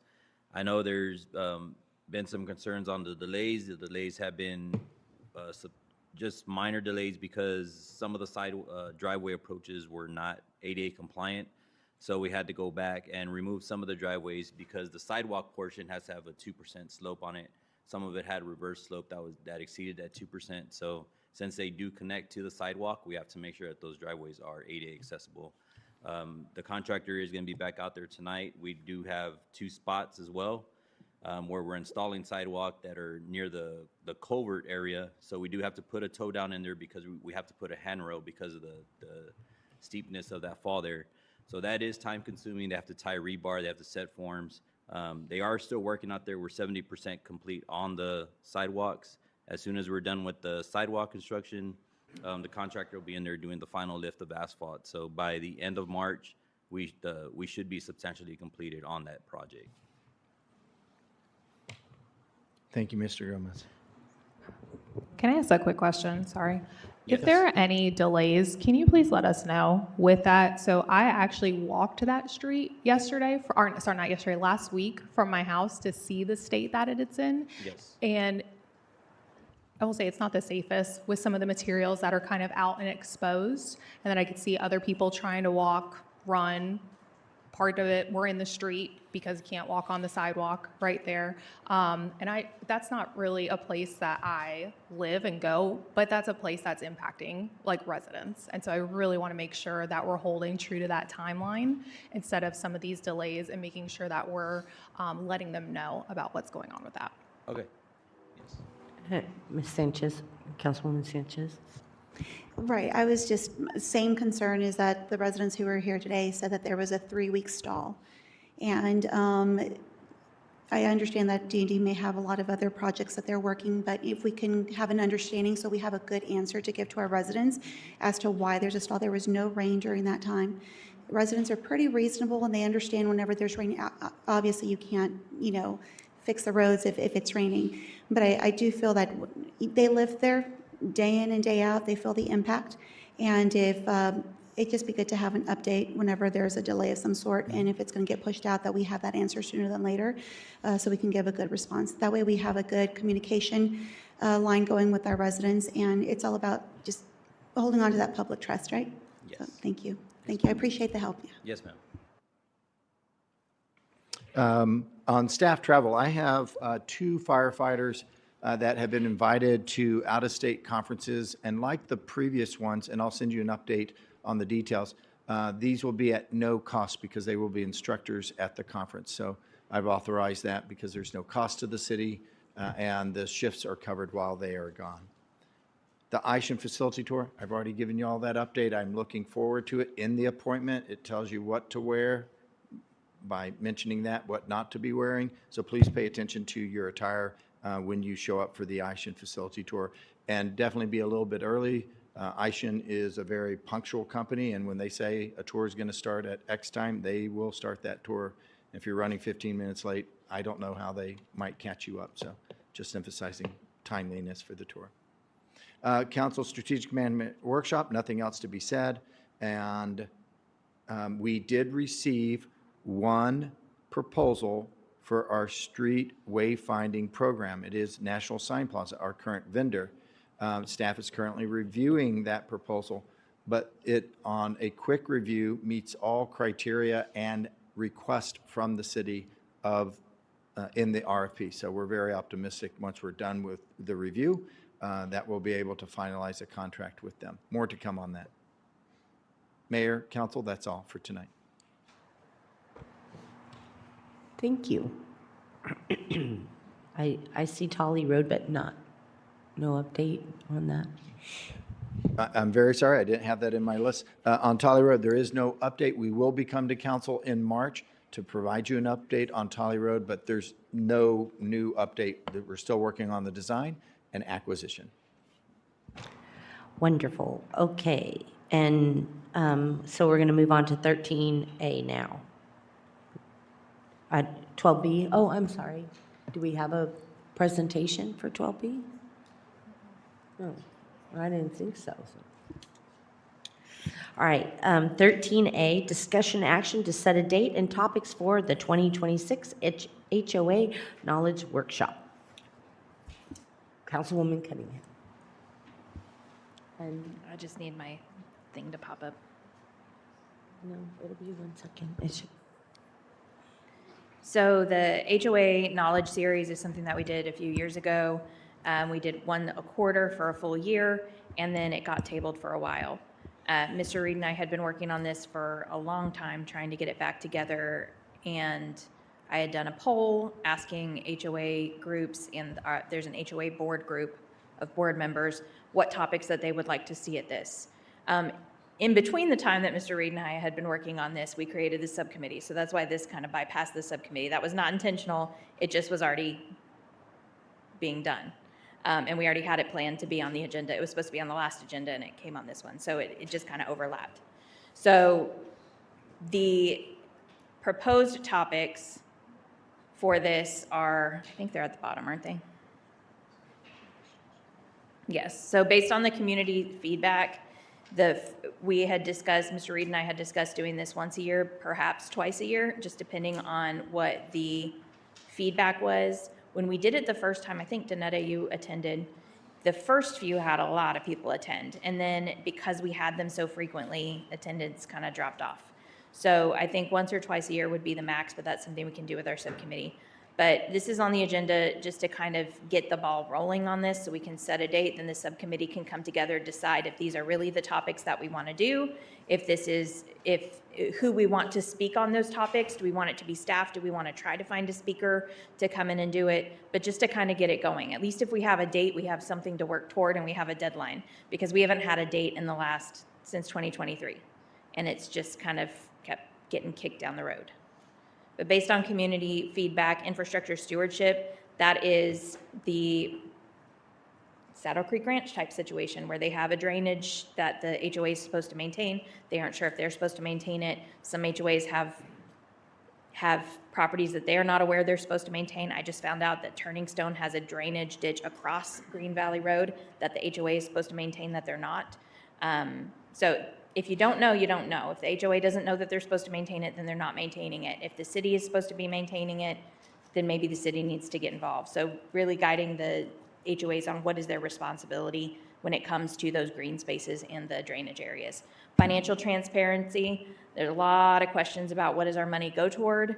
Educating the boards and the homeowners on the projected costs and reserve funding needed to manage their assets, contracts with your landscapers, how to kind of gauge if your management company is one you want to stick with or if you want to go out for another management company. We hear complaints a lot about the HOA management companies and how the funding is being used. So that was the second highest vote. And then jurisdictional clarity. This is similar to infrastructure stewardship. The first one's about how to maintain it. The jurisdiction clarity is on who's supposed to maintain it. So basically, what are we supposed to do? When you're on an HOA, you're just a resident. You're not given any special training, especially if it's a newer neighborhood. You just kind of get thrown in there and you hope nothing bad happens. You do some community events and that's it. But there are some real financial challenges to those HOAs and to those boards that they have to figure out as an unpaid volunteer. And so these were the top three. There is I can send you all the poll and what the other items were, and we may be able to fit some more in, but I would like to at least pick a month that we want to do this in, maybe not a specific date, but a month, and then meet with the subcommittee and come up with who specifically is going to talk on each thing, and if these are the topics that we want to move forward with, or if they're too similar. I think that's a great idea. Can we stick with June? I think June was a good time. June? Mm-hmm. Do you need more specific than June? No, I Okay. think we do look at the weekends and find the best weekend. I'll also reach out to the partner we worked with back in 2023, and if they're able to participate, they were a great really were. Partner because they brought a lot of subject matter expertise and materials that those that were in attendance really appreciated. So I'll see if they're willing to come back and participate in the workshops. Perfect. Katie, would it be beneficial for the subcommittee to meet at a time with the city manager so we're all collectively there, 100%. just being that the time constraints? Mm-hmm. That way we don't have to have a separate meeting for ourselves and then go deliver all the information to him so we're on the same page? Okay, great. You know, and I have a couple of topics that I also wanted to contribute, so we can discuss that at that time. Hopefully there's time for that, but Yeah. it seems like you got a lot of good stuff from the poll. And I'll send you all the other options too, because they put in their own topics and then voted on each other's topics. So there was a lot of really good feedback. Some that was just cranky, but others that were really good. Yeah, all of the topics were, stuff that people come to me about. So I think that's good. And what I know that you were talking about how to schedule the cadence of it. I was thinking one a quarter, because if you couldn't go in the spring, you could go in the fall, and if you couldn't go in the fall, you could go in the winter. If you couldn't go in the winter, you could maybe get there in the summer. The first year we did do it once a quarter, and the first two were really well attended. The third one went down a little bit. The fourth one, not so much. So I think there was just fatigue. So if we did it once or twice a year, I think, like if we did a big one once or twice a year, that would be ideal. And then give the HOA contacts a point of contact with the city, and they could request specific trainings, and maybe we could help coordinate that or point them in the right direction on someone that could go out and work with them directly. Oh, work with the HOAs at maybe their There clubhouses are, or something. Yeah, and there are some HOAs that have different problems, issues than others. So we have some that are dealing with fees that they're paying for a dog park that doesn't exist. How do you address that? We have others that are still development, the developer-run HOA, but the residents have issues, but they can't get in contact. There's a whole lot of various aged neighborhoods that have different issues. So I think that when we do the workshops, it needs to be more general, and then we can figure out a way to provide that individual support, or at least point them in a resource to provide to them. So for the that action we would take would be to set the date for June? June, and we'll come up with a specific date, but that at least gives us we have to have something done by then. Okay. Do I have a motion to hold the, Do we need a motion or is direction? you say discussion action? Yeah, we say action, and I To think set? just make what you've said a motion and vote on it, and then it's formalized. I make a motion to set the HOA knowledge workshop for June Mm-hmm. and have subcommittee meetings and meetings with staff to determine topics and time. Perfect. I can second that. I have a motion and a second. Ms. Brown, Councilwoman Brown. Mayor, just point of privilege, if we wouldn't mind, we have a presentation from the YMCA program update, and we have the president and some staff have been patiently waiting to see if maybe we can move up 13D. I'm very fine with that. Mr. Reed? Okay? All right. Thank you, Councilwoman Sanchez-Stevens. All right.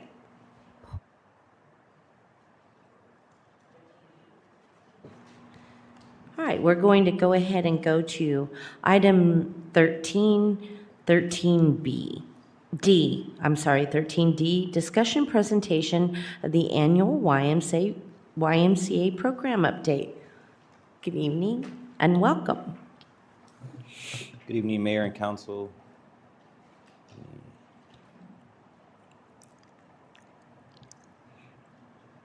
D.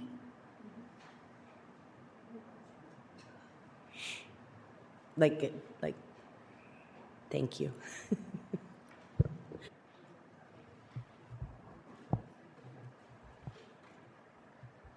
So while we wait for the PowerPoint to come up, so tonight, this is the annual update on our partnership with the YMCA for the community center and our sports complex. In December 26th, the city entered in a long-term licensing and agreement with the YMCA, granting them responsibility for the day-to-day operations, programming, reservations, and maintenance of both of our facilities. Tonight, we're joined by Mr. Luis Lopez, the president and CEO from the YMCA. He brings more than 25 years of leadership and experience and has led numerous community-focused initiatives across the region, including programs that expand access to health and wellness. He's a San Antonio native and first-generation college graduate and has demonstrated a strong commitment to service and community impact. This presentation provides council with the opportunity to receive the annual update, ask questions, and discuss the continued partnership as we move forward. With that, I'll turn it over to Mr. Luis Lopez. Welcome and good evening. Thank you, and good evening, Mayor and Council and City staff, and thank you for allowing us some time to come in and share our partnership and our collective impact model. And, there we go. So I'd be remiss if I didn't highlight that this year is our 150th celebration or milestone of the YMCA in San Antonio and the surrounding community. So nationally, our YMCA is turning 175 years old, but here in our community, we are 150 years old, which is the longest standing human service nonprofit in San Antonio and the surrounding areas. So very excited to be able to do that and to be able to extend our services to Cibolo and the surrounding counties here. And I'd like to start with really just talking about the alignment in our vision statements and in our missions, and really our goal to have our shared goal of improving quality of life for our residents of Cibolo and our surrounding areas. And really as a Y wanting to be able to come in here and be a community partner versus just a provider of services. And I'm certainly appreciative of the city manager's office and all the staff, because I think we've had a great relationship in really understanding needs and trying to be able to tailor our services and programs to be able to continue to meet those needs. And I think it all starts with this, with having that alignment in our strategic plan and our vision statement. So I want to start with a little bit of history. When we opened in 2019, we had 678 individuals join our Y. As of the end of 2025, we had nearly 6,000 individuals join our Y. 1,000 of those were in our older or aging community, seniors coming to our Y. 7% of our total population are members of the Y, and I put this data point here because that is one of the highest in our entire YMCA systems. We look at penetration rates as an industry standard to see how well those Ys are working within those communities. 7% is amazing. Almost 6,000 in the Cibolo population is very, very strong. And voices, these are our latest feedback from our members. And first one, YMCA is wonderful. Everyone is so friendly and helpful. The next one is about our staff and clean. And at the bottom here, this shares our latest Net Promoter Score, which basically says, would you recommend the YMCA to one of your friends or family? 73 is one of the top tier in a Net Promoter Score. So certainly proud that we are providing services that our community wants and feel like it's their YMCA. And here is some of the real data and real numbers. Now, the Y does a lot of things, and trying to keep this short and precise, wanted to share some things that I think are most impactful. Half of our membership are families. We know that half of the people that come to our Cibolo YMCAs are families who have kids who know that they can come and the entire family can have their health and wellness needs met. 1,000 of them, 20%, are our older community that are coming and playing pickleball, working on exercise, but more importantly, avoiding isolation and finding connection with other peers and other seniors from their community. We have a program that serves volunteers in our community where they can volunteer over the summer to earn a free membership that, in my opinion, is a great source of this workforce development in giving our teens a way to continue to develop in our community. When we think about our youth development program, we have over 3,000 kids that have participated in youth sports. We have a great partnership with the Kinetic Kids that helps us to serve our Miracle League field, and we're going to announce something that just happened over this past year that's going to help us even bring more kids and more service to our Miracle League fields and across San Antonio. In some of our community events, which there's a lot more, but again, trying to keep this to one slide, we have over 14,000 people that have come to community events that you don't have to be a Y member. We participate with the city through different events. We host many things to try to make sure that people see the Y as a fabric of their community. And in my opinion, it's easier to see that in pictures. So here are some of our kids from our Cibolo community. This is our Valentine's Day dance and our family dance, Easter hunt and Easter celebration, more from our Valentine's Day dance and teens, more of our members enjoying a glow party and working out through our gym. Here is some other ways that we get involved with our community and bringing people to the Y and really engaging in different way. And this is one of the things that we have seen such an increase in our pickleball community that is absolutely wonderful. And you'll see more kids there where we're engaging and teaching more pickleball to our youth, family involvement, and of course, our older adults who really, really enjoy the game of pickleball. I'll give you a fun fact as well. We probably should have put an orthopedic center in our Ys when we started doing pickleball because we've seen an increase in injuries in our seniors from pickleball, but that's okay. They're being moved, they're moving more and being more active.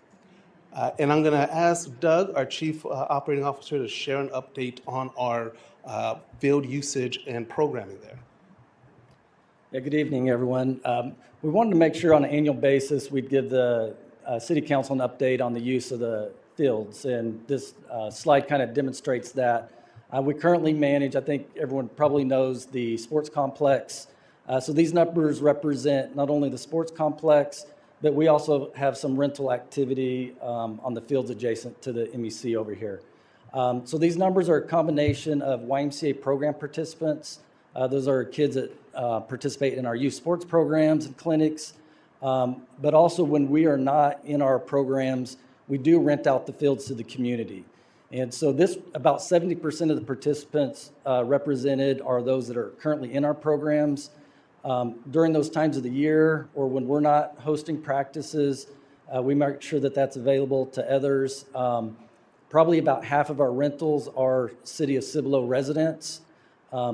Almost all of the participants in our program are local kids. And these kids are not necessarily the kids that are going to be playing in the NFL or playing in the NBA. Part of our mission for all we're for those kids that's more of a recreation based. And every kid in our program gets to play at least half of every game. It's more about the sportsmanship, the teamwork, the camaraderie that they're going to learn. Nothing against competitive sports, but that's not really our lane. These fields are for this community and for these kids. Just also wanted to clarify on the rental of the fields, someone had asked, it's not just for Y members. You do not have to be a Y member to rent or reserve the fields. We make that available to anybody who would want access. I'll move on to the next slide. As Lewis mentioned earlier, the Miracle League field that we also operate. This shows a picture of the few of the different groups that we have had out there. Probably the most significant group has been the Kinetic Kids Baseball Program. They run a spring and a fall league, and those are for children that do have disabilities to have their opportunity to come out and play on the fields. We've also hosted a couple of events with the school district with their transition program, which are young adults that are looking for recreation opportunities.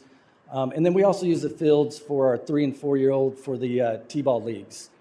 You know, by all admission, we want to do more on these fields and admit that we probably haven't done as much as we'd want to. But the next slide, we're hoping will kind of address what we hope to do. And an exciting announcement is we have now partnered with the Morgan's Enterprise. I'm not sure if everyone's familiar with Morgan's Wonderland and all the great things that they do there for the theme park, the inclusivity. They have a camp.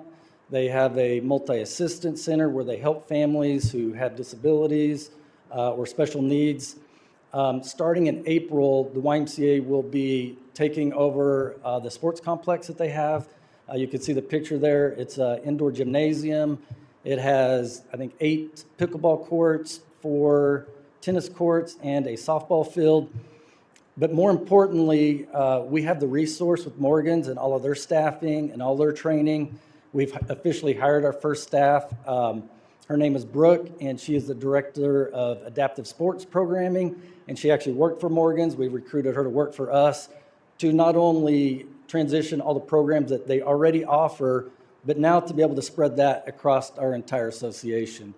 She has the expertise, she has the connections, and our goal is to not only serve there, but in Cibolo, as well as across all of our 11 facilities, is bring the expertise that they have to our local YMCAs. So we're really excited about that opportunity. And then to end with coming, it says in 2026, this is under construction, but the new Hartman Family YMCA is also being built on the property where Morgan's Wonderland is. And this is going to be the first the facility is going to be designed to be inclusive for those who have disabilities, those who may have special needs, but it's really for all. So everybody there can join as a membership, but it'll have specialized equipment, specialized programs, again, to help those who may not normally have access. And then, again, take those learnings to all of our other YMCAs. So we're really excited about this partnership that's planned to be opening in January of 2027. So I'll turn it back over to Lewis. Thank you, Doug. And, you know, this strategic partnership with Morgan's is really to help us serve a community that doesn't see a lot of resources. And we know that all of the learnings that we do in partnership with Morgan's is going to give us an opportunity to scale this across our entire system and all the 10 counties that we serve, and to really start to utilize this Miracle League field and resource in a much greater way than we have so far. So we're excited to be able to bring that. And the last slide I have for us is, again, just really being able to identify these strategic pillars and verticals and to be able to see that alignment. And I'm excited that we will be joining the city manager's office and Parks and Rec as the master plan is being built, and making sure that we are a strategic partner in thinking about the future of Cibolo, but how we can be a part of that through thought partnership, through expertise that we have brought, and then also how can we ensure that we're not duplicating or replicating services, but complementing those for the city of Cibolo. So that is our update. I'd love to ask if there are any questions that myself or Doug could respond or answer. I do have I have some questions slash excitement.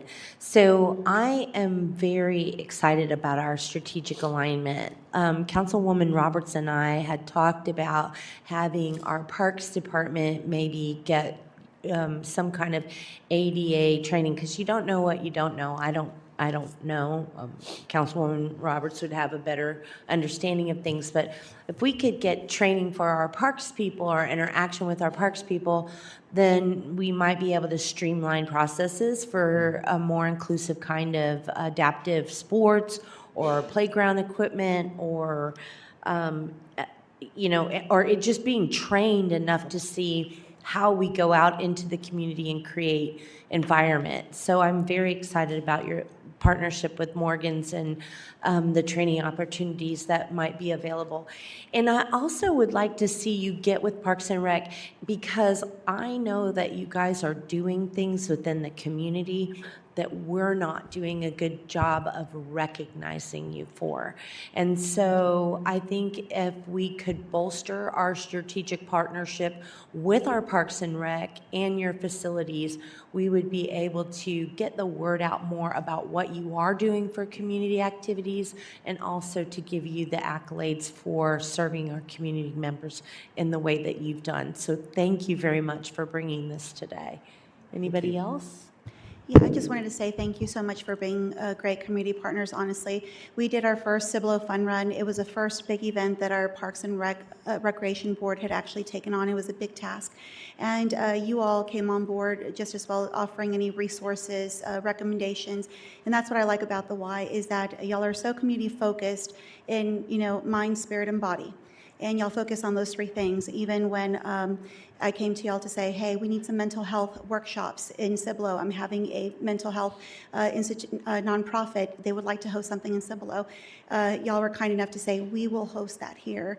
These workshops, this can be a place for that. Y'all also have mental health services just as well, but to partner with our Guadalupe County mental health services was just so pivotal. And so what that does is also helps y'all grow and expand your reach just as well. So thank you for what you're doing. Thank you for having a positive presence in our community. It's great to see that our fields are being utilized more, that those numbers are being increased in usage. That's always a positive, great thing. Thank you for opening it up to other organizations to use those fields just as well, because that was very important to the council body just as well. And thank you for this update. Thank you. Anybody else? I agree. Great update, and it was a pleasure meeting you all the other day. But I wanted to also send a huge thank you to your volunteers that come over to our senior center and work with our seniors. They really enjoy that. I have spent time over there with them on multiple occasions, and they're just so grateful that you guys, your staff does that. So thank you. Thank you. Thank you. And again, if I could extend any of our services to the different communities that you serve, if you're hosting something and we can help, please don't hesitate, and we certainly want to do our part in the community. So thank you very much. Have a great evening. Okay, now moving on to 13B, discussion on open space and trails, including in approved public improvement agreements, PIAs, and their terms, credits, and reimbursements related to the implementation of the Town Creek Trail. Mr. Vasquez.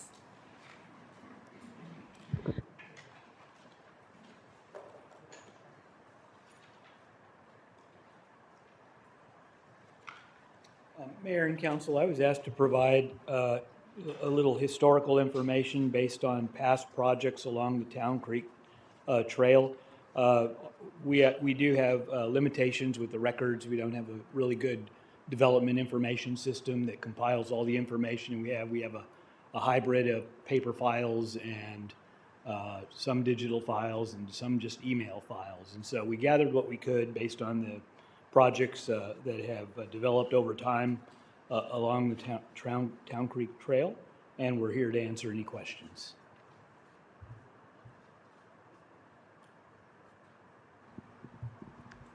Is there a summary of that somewhere? We were told just to provide the list or clips from the PIAs related to the Town Creek Trail. I think that's what you have in your agenda backup. Okay. If there's a specific project you'd like information on, we provided the acres provided per development for open space, the trails that were involved, either on a linear foot basis or cost of construction, and then whether or not that development received a credit either in park fees or a cash reimbursement. We were able to, what we were able to gather, we presented to you in this background information. Ms. Cunningham, for us to get an executive summary done of all this, we would need more time. And Okay. yes, we're happy to do that, but more time would be needed. I think what we're looking at is for what is the word I'm looking for? What is the word I'm looking for?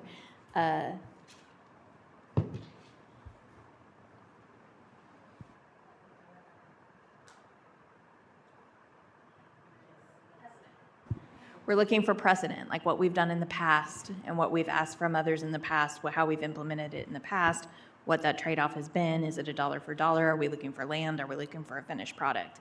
So I think that that's why this information was requested initially, is to see what have we done with other neighborhoods. We know that PIAs in the past in the city have not been done very well at all. And we want to make sure with this one, because this is a great development and this is a really good thing for the city moving forward, we want to maintain that and make sure that it stays a good thing for the city, and we're not writing future councils and future residents into a debt for something that we can't maintain, we can't improve, we can't do anything with, but we've traded off income essentially for it. So I think every development had different characteristics that required different types of negotiations, but there does seem to be a pattern, starting with Turning Stone provided 21 acres in open space. They provided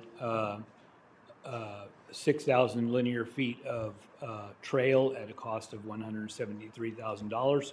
They were reimbursed $192,000 for those costs. Foxbrook dedicated their 8% of open space, which was about 12 acres, and then they provided 1,200 linear feet of trail, and they were given a park fee credit, not a cash reimbursement, but a credit against the 600 per lot park fee of $144,000. In Buffalo Crossing, dedicated 17 acres, which was 8% of the overall area, and they built a trail in the amount of $185,000, and they were provided a reimbursement of $168,000 that were generated from the collection of park fees as well.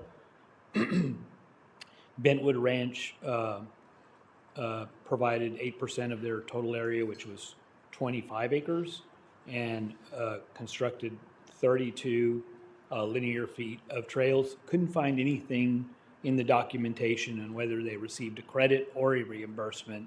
Again, some limitation on the records.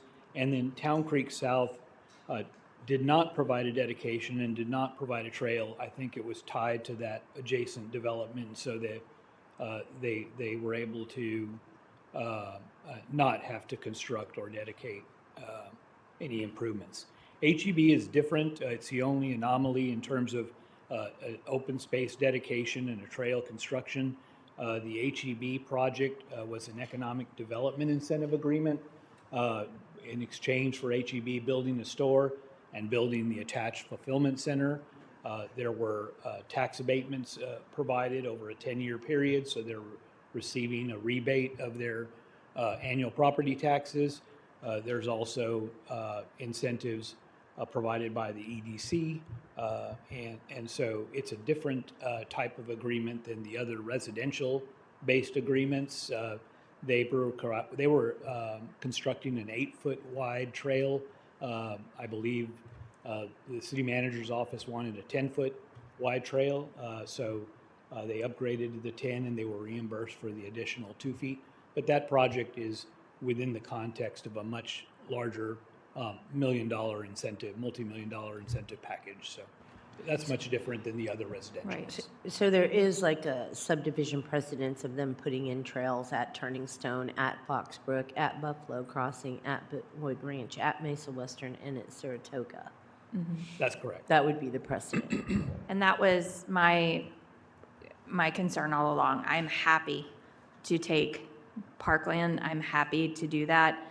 But my concern, as I mentioned in one of our prior meetings this evening, we don't have money. And if we take on land and we take on this parkland, that could be great. It could be great for the city. When will we ever have money to put in something new? We don't have money to maintain the parks that we have. So I would be, and this confirms that, the city has in the past, when we've taken parkland in lieu of fees and given those reimbursements or those credits for things, it's been with a finished product, something usable.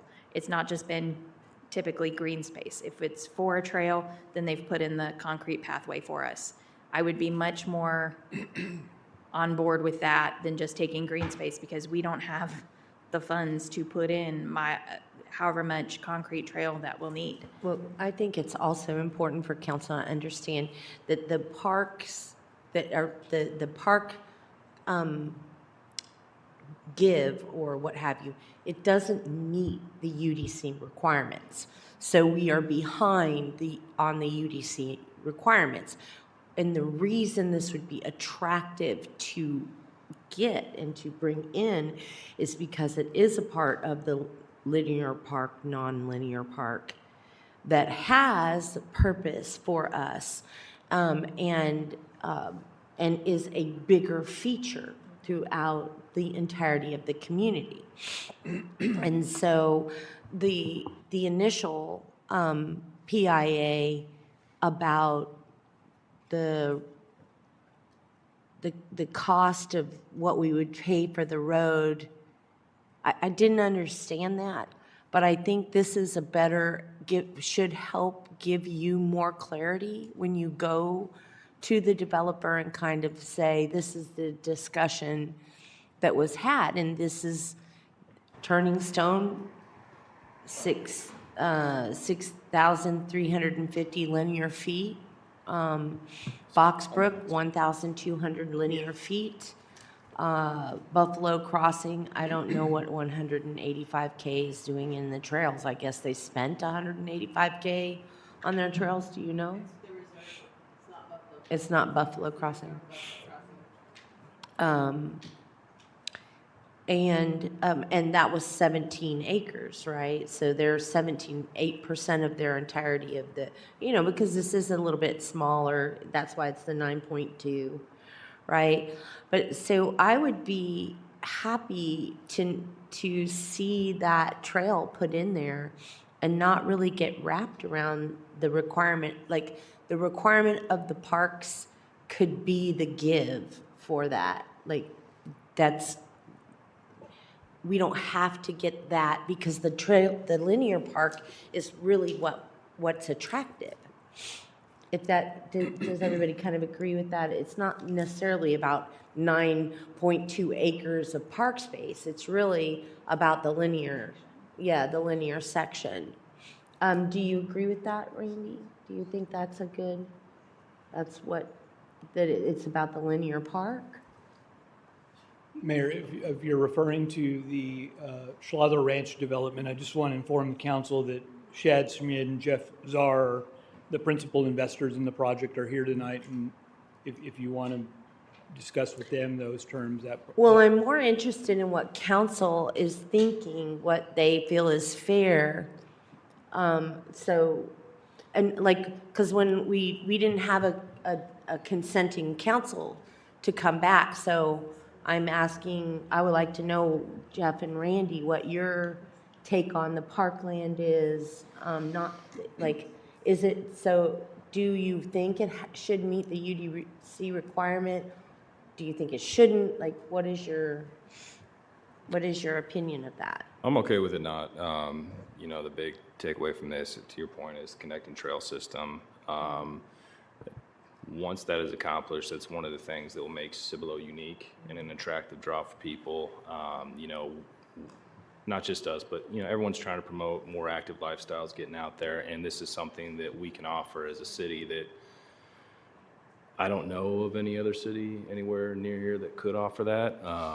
If we don't take advantage of it under a PIA, then we would eventually have to reach out to the HOA, try to purchase the land. They could tell us to go pound sand, and then really our only option is eminent domain, which nobody wants to go down that route. So, yeah, maybe there's some fine tuning there, but I think that's the biggest draw is this is something that has been on our, strategic vision for a long time, is having that connecting trail system. And I know, we were kind of looking at the amount of land that was donated, the value that they had proposed. Even if you cut that in half, it still pencils out green for us. So, and to Ms. Cunningham's point, I do understand there's concern on taking on more than we can handle. We've done that in the past. The one benefit is this is right across the street from an existing park, so at least logistically, and Mr. Gomez, you can correct me if I'm wrong, logistically, this would be a little bit easier for the crew to maintain versus park space that's 3 miles separated from any other park space that we maintain. Yes and no. I mean, yes, because logistically it's there, but as far as the overall space and the time that it takes to maintain these properties, it is a lot for our staff. With the equipment, manpower that we have, and now we're doing 2 renovations on 2 parks that we are going to have to maintain and make sure that these parks that we're renovating, we dedicate the time that we need to preserve what we're putting into these parks. So as we move forward, that staffing level is always the thing that we need to look at when we're taking on more space. Randy, what is your thoughts? Well, like Jeff said, the grand scheme here is a connective trail. And it's before us now. If we have to come back, then the price won't be the same. It will cost us more. Or eminent domain, which the bad word. Well, I want to make it clear. The trail is in the floodplain. There is no tax value in the floodplain. So we're not asking them to give up percentages of parkland because they would owe us 9.2 or $63,600, correct? The park in lieu of would be $63,000 for the parkland because they are non-compliant with the parkland. Okay, so I'm thinking in the PIA, you just waive the parkland requirement for the floodplain, which we would not do. That would not be compliant with our UDC. We would require the developer to be at a 60% outside of the floodplain, right? Or yes, The we have a reverse requirement. 60% can be in the floodplain. 60% can be in the floodplain, 40% needs to be out of the floodplain. Is 40% out of the floodplain. So they're right now with the way that it's drawn out, they are not compliant. There's too much already in the floodplain. So my feeling is if you say, okay, we want this trail, right? We will give you in lieu of parkland if you give us the easement that we would like, right? In lieu of your parkland fees, that's $63,600 back to them because they can't make the requirement now, right? They're non-compliant to the UDC, and so they would be paid. They would have to pay that fee in lieu of parkland, right? So because what do they have? They had 8.2, but the percentage of it wasn't correct, so they would either had to come up with more parkland out of the floodplain or be non-compliant. And then they kind of got forced into that parkland, if I'm using the word a little bit too aggressively. They kind of got manipulated or what romanced into the parkland area that they did because of our future thoroughfare plan. So there's a couple things right off the bat about the parkland. I don't really want more expansion to, what's that park? Schlother Park. I'm the worst with names. You just have to give me a little. Schlother Park. As Mr. Gomez said, you know, we're not like, yay, more park mowing. And so, but what we are is all about that the connectivity of the trail, because we can have a trail, all right, over in the other place at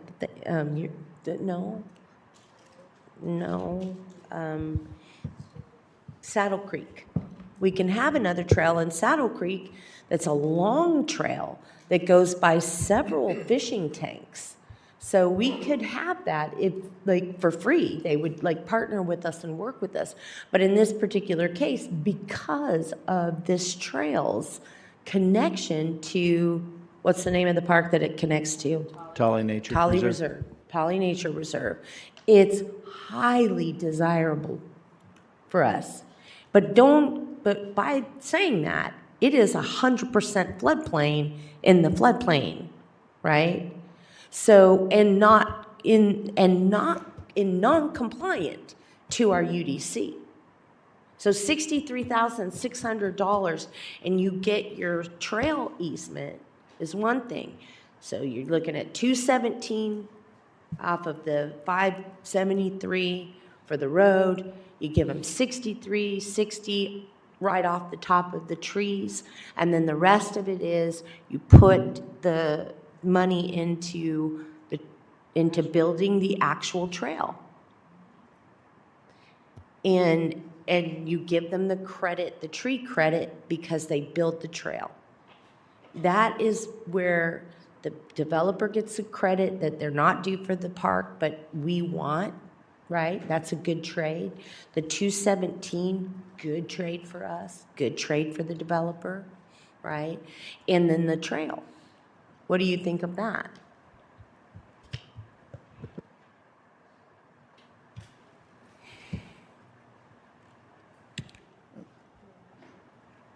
They had just, I'm asking them because they were the.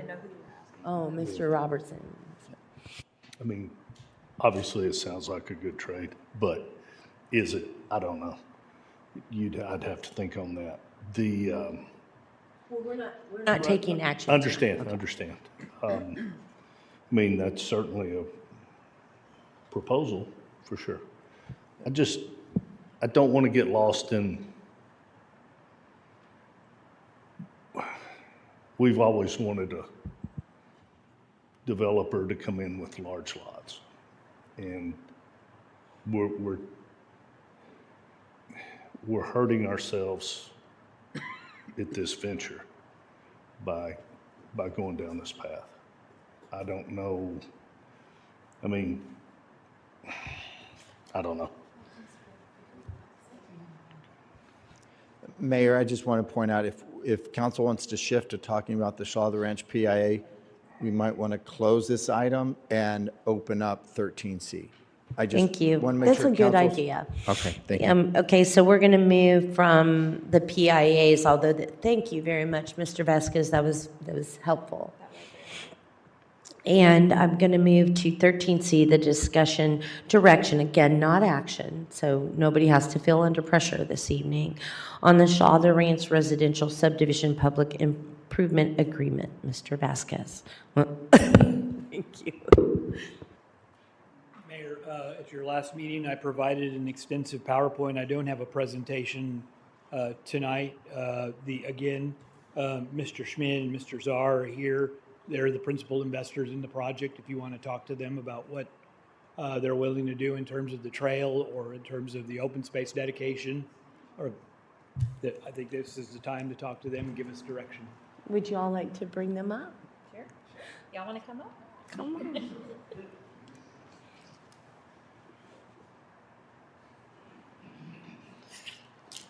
Welcome and good evening. I'm Mr. Schmidt, or just Chad, it's easier. Thank you. Mr. Azar is my dad. I'm Jeff. Good to meet you. And we're the ones developing Southern Ranch, half-acre lots, or SF2, so 21,000 square foot. They're all about a half acre, give or take, so they're about 110 feet wide by 200 feet deep on the average. It's 106 lots. It'll be gated. There's two entrances. The main entrance will be off Green Valley Road. The secondary emergency ingress egress exit will be off of Weidner Road. I don't know. I mean, as far as we have the PIA, we've heard you talking here. I'm trying to get a feel for what it is you all want. What I am hearing is you want a trail. Okay. Okay, I think we got that. Okay, so we got that. Do you want Do you want more parkland? Do you want less parkland? Do you just want a trail? I think we'd be willing to negotiate out the parkland requirement Okay. in lieu of the trail. So right north of your property, or right next to your property at the north side, there's the Tolly Reserve. Right, yes. We have not been able to develop that, and it's not connected to anything. So your property is that little connection from Schlatter Park up to Tolly Reserve, which gets us to Green Valley Road. Schlatter Park goes down to 1103, crosses 1103, goes down to HEB, and all the way down to I-10. So we have these pieces of our linear trail, and you'd be filling in that piece. So to us, that is more valuable than the 63,000 or the 9 acres that we need of part of the dedicated It's park. way more valuable than the 9.2 required UDC acres. I would rather have your floodplain with that easement and a trail. Okay. Okay. It was, I'm assuming everyone's had a chance to go through the PIA. Aside from that request, was there anything else in there that raised concerns, or, because obviously there's, when we were negotiating this initially, is that we brought up, I tried to bring up last time, there was a necessity for this easement for the future thoroughfare, the connection of the road. That kind of provided that island, I guess, and we said, well, it's extra parkland that you can do with it as you please in the future. And that's how a lot of these items came about. Yes. But the trade-off is obvious, right? It's a request for the parkland fees and the tree mitigation fees. And so I just wanted to make sure that, that's kind of a general sense of the plan. And if you're saying you guys were already willing to dedicate the space to build a trail, but we want you to actually build a trail, and everything else is good, and we can receive credit for the tree mitigation fees and everything else, I think we have a deal. Okay, that's wonderful. Does that sound like Shark Tank? That sounds like Shark Tank, but Councilwoman Roberts has something she wants to ask.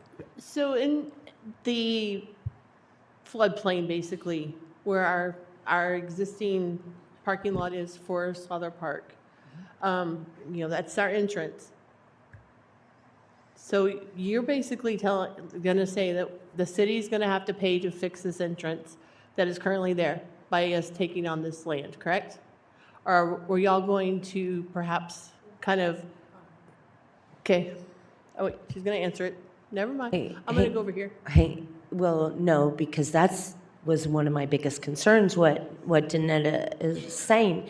So the reason I'm not super happy with that future thoroughfare plan is I believe I referred to it as a smash tamale, because we didn't have a very good way for Bentwood Ranch to come out and not mess up Bison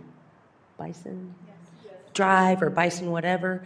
And then there was going to be this weird park thing, and we need to do some work on that.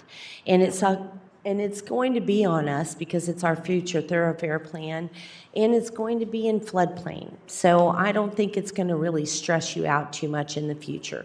There is value there, and I think that the city sees the value there, but right in the today's dollars and the today's cents, and also for your residents, have little trails that, go back to our Tolly Nature Park. I think that simplifies everything, and I think we're not going to take action here, but I bet you if you brought back what we talked about, you would be. Everybody kind of on that page, Jeff? Are you on that page? I think to Commissioner McLaughlin, McLaughlin, did I say that correctly?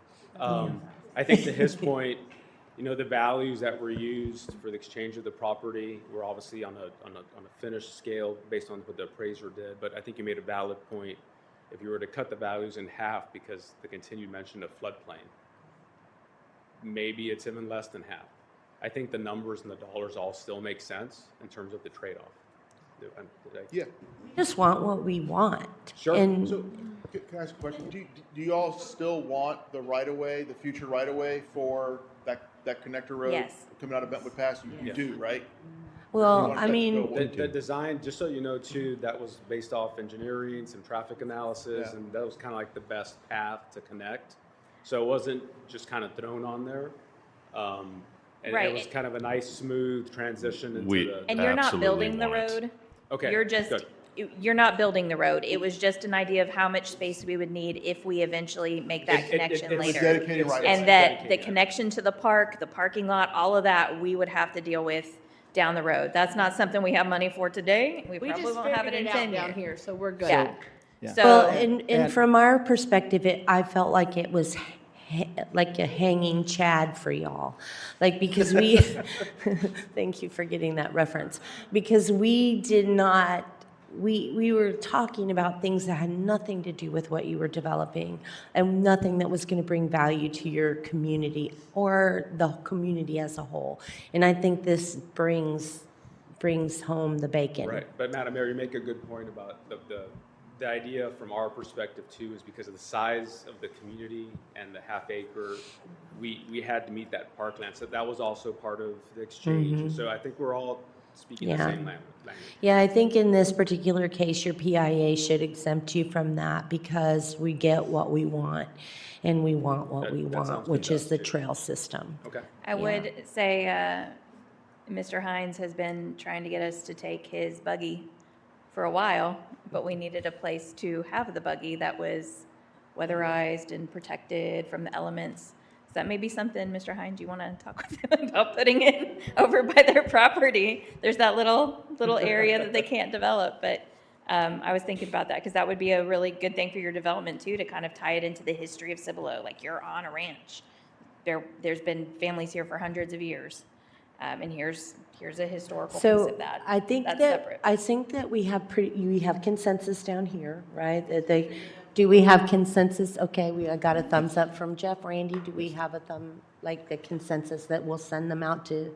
Okay. And mayor and council, what we hear is the only change in the PIA is to add that the contractor shall build the concrete trail as the easement is showing. And the easement is to be determined. Well, But you'll that's what be you're bringing asking. it back to us, and so we'll be able to see it. And predominantly, they're going to build the trail in lieu of the parkland.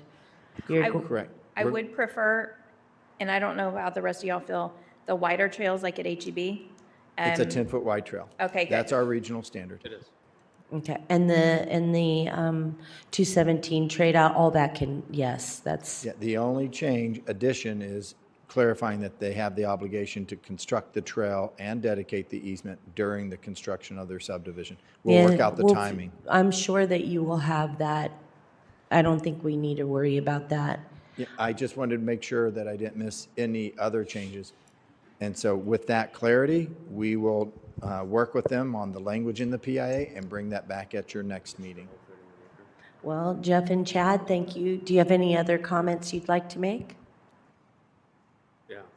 No, I don't think so. I don't know. Well, maybe we'll talk about it offline and then we'll pitch it to you guys. But I mean, again, we have that whole area that we've talked about in the past. It was brought up at the very beginning, it's 31 acres that consists of the trail and then, of course, open space next to it. Personally, I think it needs to be left in its natural state. I think that's the beauty behind it, whatever grasses or trees that are growing there today. I think maintenance on either side of the trail is important, just for critters and that kind of stuff, but put that on the table also. I think that's a very, very generous proposition, and again, I think goodwill and trying to be a good developer and I know I you agree don't with hear you. that too often, but. I agree with you, and I agree with you in several locations throughout the city of Cibolo. There are other people that actually have to do the work and make a budget that, Right. Yes, and they get cranky. Yeah. So, Yeah. But anyway, that not just, really. just putting it out there. Well, thank you, Chip and Chad. I think we have a consensus, Great. and we look forward to having you come back with the Right. PIA. Thank you. Thank you All for your right. time. Thank you so much. Have a good night.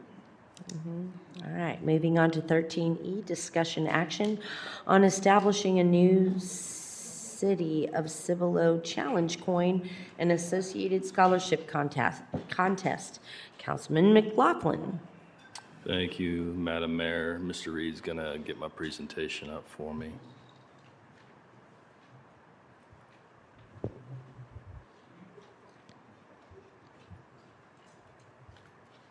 Where is it? Oh, that's right. Thanks, sir. Appreciate it. For the new council members, quick background, I believe it was May of last year, I brought to council the idea of doing a coin design contest. Originally, that was the idea, just a contest, maybe a gift card at the end, but having some discussions with Mr. Reed, decided to pitch this as a scholarship contest. So it's the purpose, we want to get people excited about Cibolo, showcase pride in Cibolo, be able to build stronger partnerships, get people involved. And really, the big key takeaway from this is provide the City of Cibolo's first scholarship that will be exclusive to Cibolo High School students. Staff did the research. There is no scholarship in existence that is exclusive to Cibolo High School students. All right. So these are my ideas for some requirements. Obviously, a Cibolo resident enrolled in school, grades 9 through 12. There's no restriction on which school they're enrolled to, homeschooled, doesn't matter. A Cibolo resident, grades 9 through 12. Original artwork, as much as I love AI, kind of defeats the purpose of a contest. And then, originally in discussions with Mr. Reed, we thought about front and back, but we decided that it makes more sense to just do design for the backside only. That way we can keep the front side, which has the buffalo, our core values, and all that.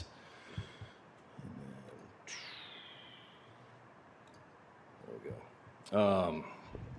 So one of the ideas behind funding this scholarship is getting our businesses in Cibolo to participate and sponsor this scholarship. Myself, Ms. Roberts, and Mr. Ron Henry have reached out to some businesses, just kind of gauge the interest, see where the temperature was. I believe between the three of us, reached out to 13 businesses, got 12 warm yeses. Obviously, we wanted to get approval before we got firm commitments. And then one wasn't a no, it just wanted a little bit more information. But overall, everyone we pitched this to has been very excited about the opportunity to partner on this. Obviously, it's supporting our youth, especially with how expensive college is. This is something that we can do to kind of help alleviate that financial burden. And then I've worked with City Manager's office, our communications director, as far as, if these businesses are going to partner with us, we need to be able to recognize that partnership and the support that they're giving our youth through, our magazine, our website, social media. And then I've reached out to some board members, and thank you, Ms. Thomas, for still being here with the school board. And if we get this approved, they're going to plan on helping and promote this for us. I know I've talked to Mr. Reed. He has a good relationship with the superintendent, so he plans on collaborating with her since this is a scholarship and students is kind of their bread and butter. And then as far as the contest, this is what I was looking at. Once we open the contest, have it open for 30 days, all the submissions be collected by staff. They'd give those back to us. We would rack and stack our top 5 with the point values there. And then the top 3 would be presented scholarships. Obviously, we don't have the dollar amounts now.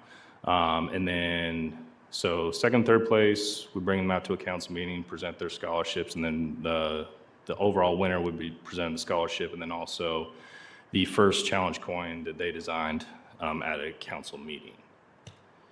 And then as far as timeline, tonight, this is the introduction period. I'm looking for about 2 weeks to go back out to these businesses, get firm commitments, pledges, actual dollar amounts. And so when we come back on the 10th, I can present that to council where we're at. And that's when we can determine what kind of breakdown we want for first, second, third place winners. And I know, talking to Ms. Gonzalez, even though that will be the dollar amount we're presenting, businesses will still have the opportunity to contribute beyond that date, and we can update the flyers as far as dollar amounts go. But the plan would be, come in on the 10th, we have an idea what dollar amount we're looking at, we'll open the contest the next day. 30 days, we'll close the contest, we'll get the submissions, we'll send our ratings back to staff, and then tentatively April 28th, we know first, second, third place winners. And I did have June 23rd as a kind of a tentative date. Typically working with these vendors, it has been an 8 to 10 week timeline. Ms. Cunningham last time brought up a great point about how much money we spend on swag. And I did some research because the vendor that we use is one of the vendors I got a quote from when I was working Fiesta things. So last time we ordered 500 challenge coins, we spent $2,028.25. And the vendor that I worked with for Fiesta is the same one that the Army uses, the Air Force uses, and San Antonio uses to design their challenge coins. So for 500 coins, it would be $1,425. So about almost $600 difference. That's shipping included. There's no design fee. So even if we select a design that's won, and for whatever reason, because of designing issues, they have to manipulate it, there's no fee to go back in and have to redesign. So that's all wins in my eyes. So really, I'm just looking, do we support this? Is there any happy to glad changes we want to do? I have coordinated with Mr. Santee. Any donations that we get or sponsorships, there will be a line of accounting set up specifically for the scholarship, and we've coordinated with Ms. Miranda and Mr. Reed. If I'm missing anything, if you could fill in the gaps. You stated that correctly. Perfect. So with that, I will open it up. How many coins do you have left from the last time that they were ordered?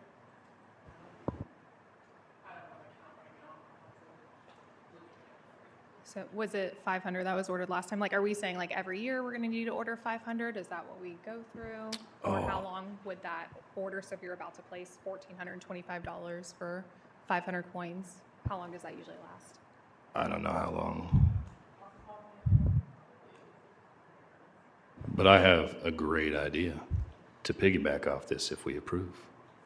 We have Cibolo Fest, an amazing opportunity to sell Cibolo swag. And my idea would be, if we decide to go down that road, that if we sell these coins, the cost of the coin goes back to the council budget to procure more coins, and then all the profit goes in to fund future scholarships.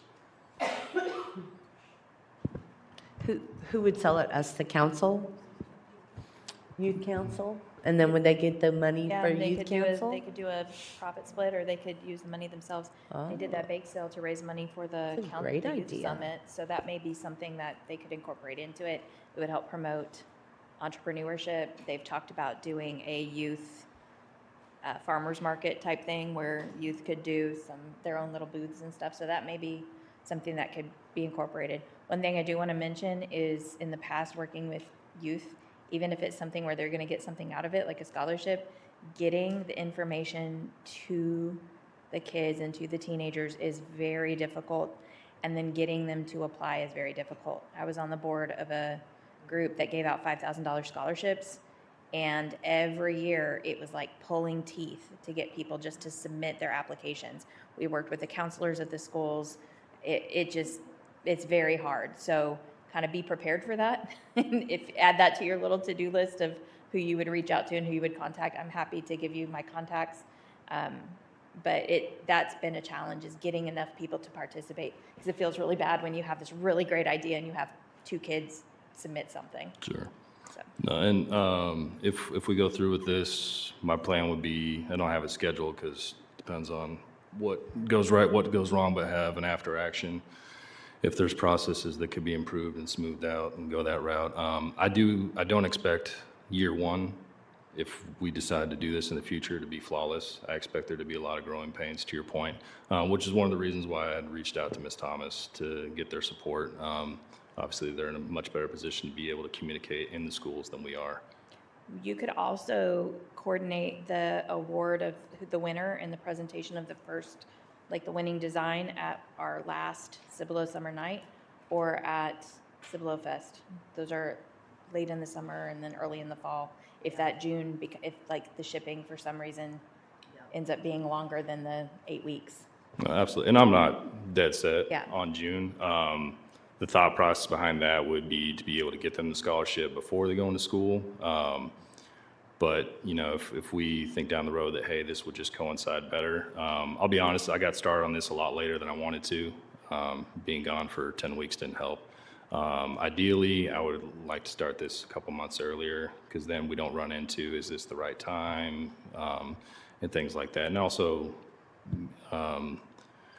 more early in the school year when kids aren't thinking about summer vacation, so.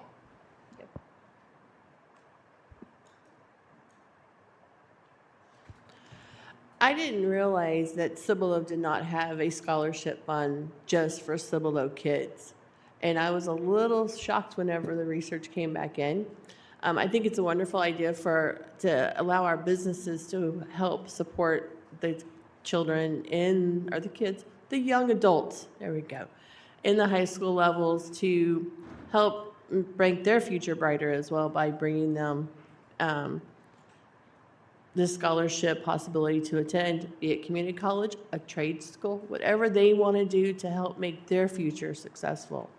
So, and like Councilman McLaughlin said, I did reach out to several businesses, and it was two, or even shirts businesses that said, I will do whatever I can to help y'all. So it's not necessarily just a Cibolo thing, but it's for our Cibolo kids. And I really feel like it's a great idea.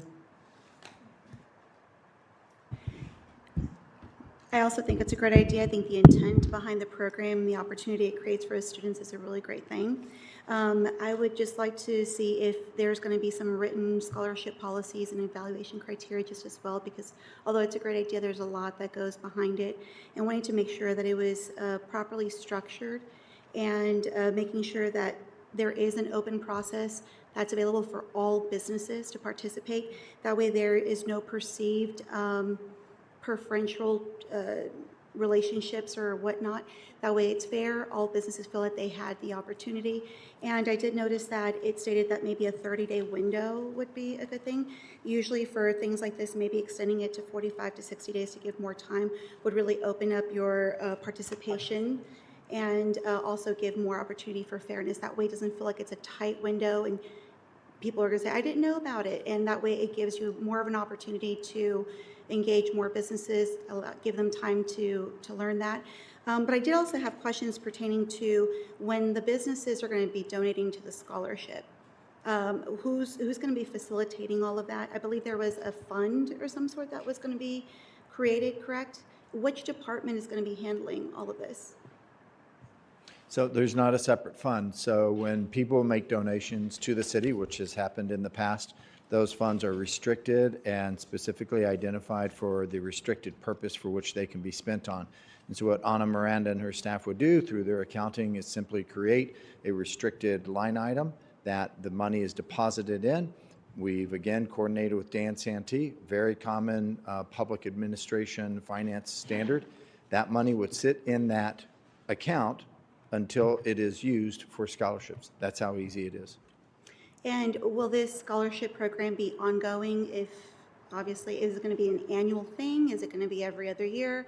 What is the frequency of this scholarship program? That's a council policy decision. I mean, ultimately, I'd love for it to be an annual thing. I think after a couple years smoothing out the process, realistically, this would be self-running, where you have a dedicated period of time that's your open period where it just turns on. Businesses know what to do, and it's just rinse and repeat.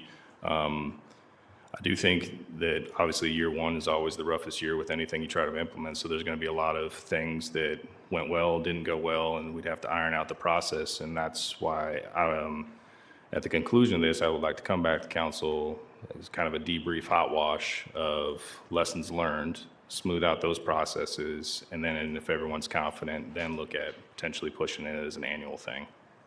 Okay, and just to ensure that the program is ongoing, because as soon as, let's say we get it underway and it's successful, then the school district, now we have this scholarship that students can depend on. How does this continue to become an ongoing scholarship program past you? So you're going to be the facilitating council member, but after you, who's going to take that on? How do we guarantee a sense of permanency? I mean, I think in a couple of years, I don't think anybody on council would have to facilitate it. It would, and Mr. Reed, correct me if I'm wrong, if I'm signing people up for work, but if all goes right and we kind of have an annual flow sequence of events, then all the departments that participate, when that timeline hits, they know to turn things on. Absolutely. So, for example, right now we do the annual Strategic Partnership Grant Program. In fact, next month, Brian will be back in front of you to kick off that annual program. So, it just becomes a routine thing for us to do. I want to just throw something else out there. If we aren't going through the challenge coins as quickly, I know someone mentioned that, then it could be that the next year they design something else. Like you design a t-shirt, you design a pin, you design whatever. We do have a lot of stuff that we give out. The economic development team gives out a lot of swag. They had socks, they have koozies, they have all sorts of stuff. So there's other options, other things that could be designed. We could do Fiesta medals if you do it early enough in the year, give those out. So there's a lot of different, yeah. Yeah, that would be. So you could do different things that are not necessarily challenge coins, that could be a little bit cheaper, that could still be sold. Or Fiesta pins. Yeah. Like Cibolo Fiesta pins or Cibolo pins. Yeah. Not like Something. our lapel pins.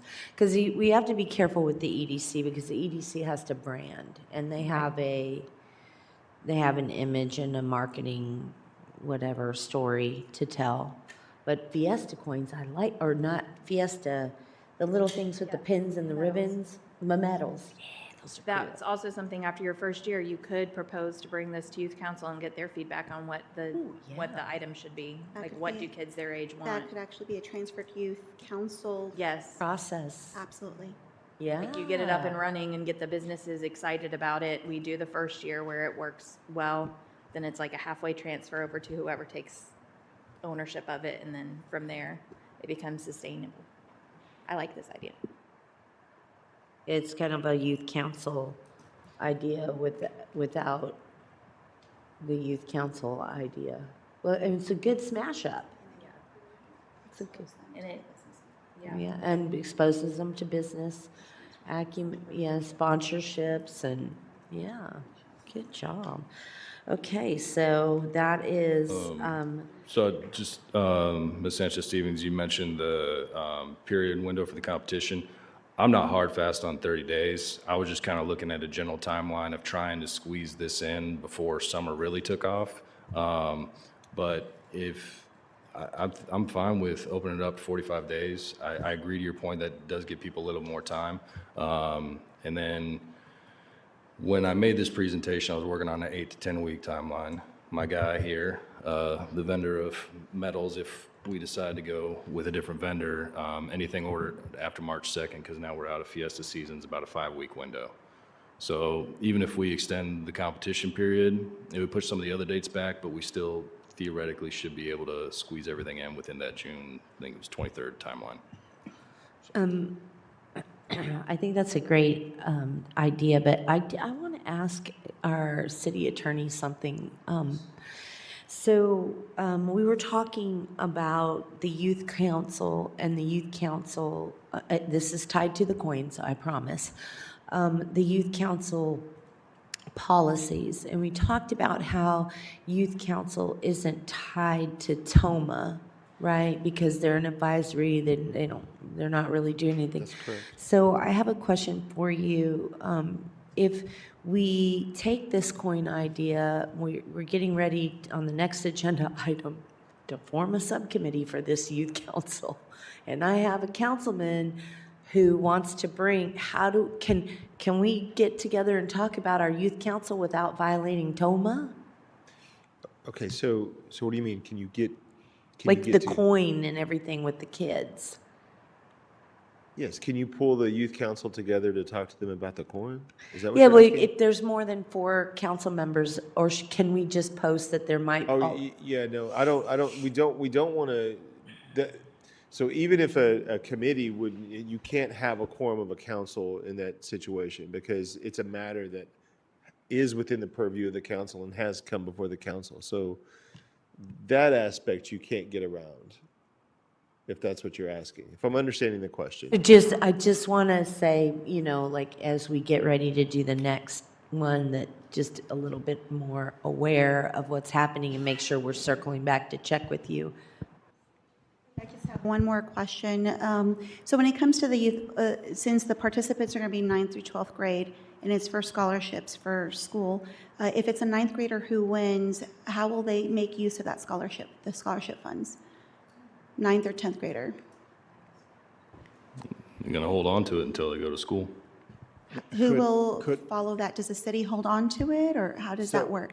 And how do we let businesses know when we're holding on to it, when we're releasing it? How will that tracking system go?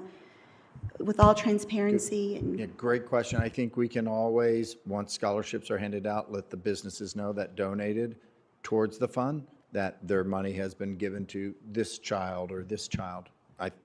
We haven't thought that far ahead, right? The detail of how do you go back to the businesses, but we absolutely would do that. And then because this is for scholarship for higher education, we would put in place requirements to demonstrate that the money's being put towards the cost of a college that they're entered into. And I've had personal experience with my child on how that's done, but stuff that we will absolutely make sure that the scholarship money is going towards higher education, be it a trade school, be it a college, whatever. Let's say the student wins at 9th grade. Oh, yeah, sorry. And just so y'all can forward think, Yes. he wins at 9th grade, but then they decide not to go to trade school or go to college, and then they have the scholarship sitting there. What would be, these are just things to consider. Obviously, not sure. Mm-hmm. Well, then there would need to be a policy would or some put that sort in of the policy that they procedures wouldn't- created in order to help facilitate. So again, it's just structurally putting this together so that obviously we're handling business money that's contributing to this program.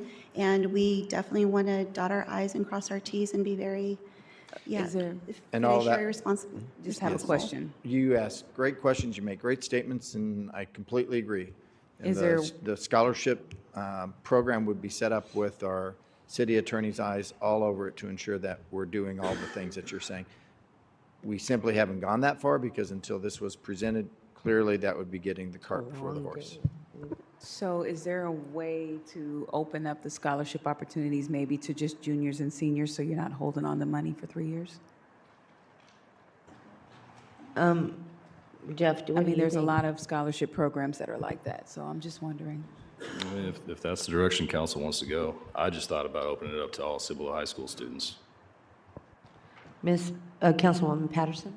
I was going to say, I do have information from Steele High School on how they do their scholarships and like the verbiage they put in there, because they also allow, if you are going to a military institution or joining the military, that you could be eligible as well. So I do want to make sure that we don't, like if they win and that's the route they decide to go, that they're still eligible for that, to receive that in there. And then there is an expiration date, so I can provide this to you all, or I'll provide it to Jeff, so that you can have when trying to draft this, so you have some precedence in what our high school here already does and what they put on their timeline, because they do say that the scholarship expires this date if you fail to provide this information. So that's probably information that could be added to that to help structure that based on what our local high school is already using.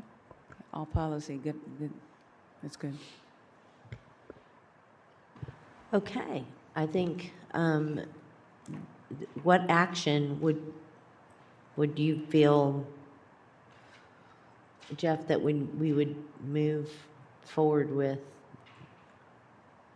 to bring maybe you bring it back with the draft of the combination of things?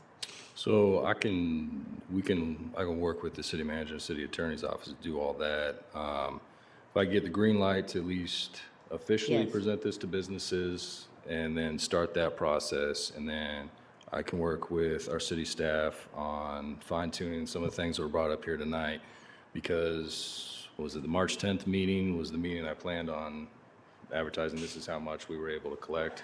That could be a time that we also present all the other policy items and things, To because bring it back on March 10th? because the contest wouldn't be turned on at that point. Okay.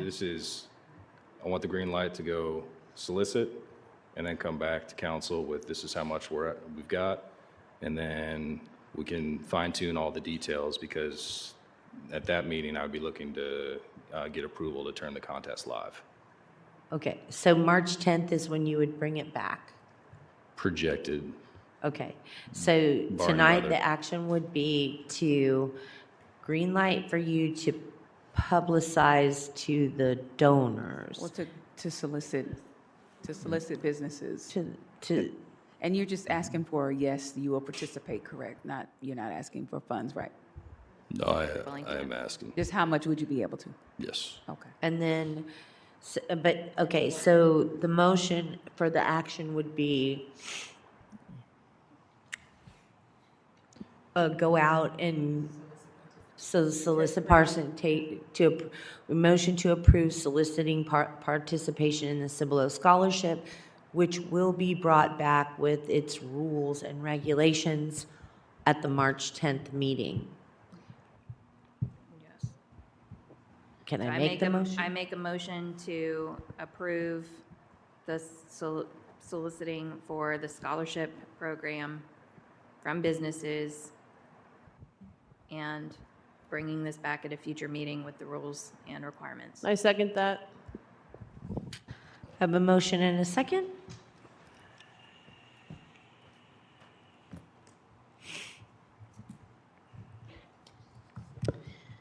All right. 13F. Discussion action on appointing council members to a youth council subcommittee. All right, so I know that Ms. Summer and Ms. Sanchez Stevens and Ms. Cunningham have been being very active in going out and participating in the youth council.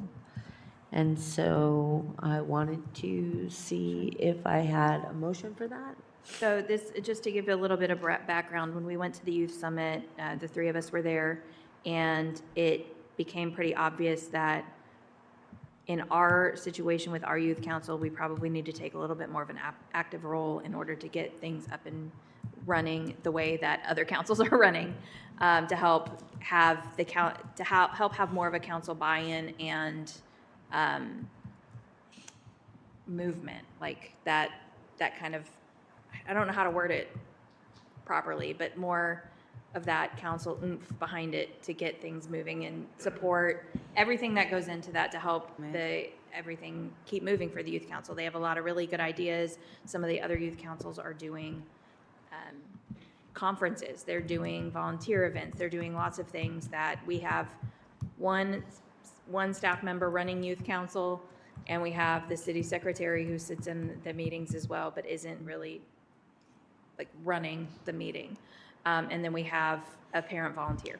So there's not a lot of adult support, and I think that having council members as a part of that, as a part of a subcommittee, we'll be able to bring that information back, and we'll be able to fit it into our budget a little bit better. We'll be able to help reach out to the community and be that extra support for youth, not only just the youth council, but for any kind of youth program that may be spawned off of that. As well as help operationally. Yes. Get things structured so that things can flow a little more smoothly. And there may be like, in San Marcos, they are partnered with a nonprofit, and the nonprofit runs the youth council. And because that nonprofit runs the youth council, they are able to do crazy amounts of work as the youth council. Whereas we have staff, and as much as I'm sure Mr. Huggins loves the youth council, he's got a lot of other stuff to work on as well. So I think that this would also allow the three of us to work on finding those other community partners who could help us so that it doesn't fall just on staff, that they're not the ones that are the only ones answering questions and answering emails and tracking down kids and reading applications and all of that, so. And this is your largest youth council that you We have, have 20 correct? right now. Yeah. 20 on the council, but I think we have like between 10 and 16 that are active.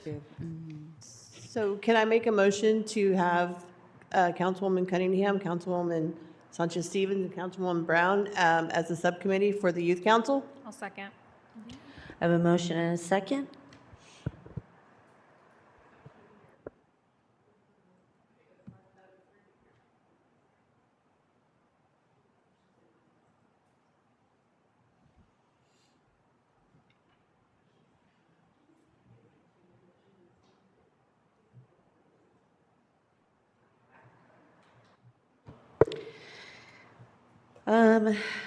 Discussion on results from Cibolo City Council's trend analysis conducted during the council workshop on February 24th. Mr. Reed, can we table this? Yes, we are.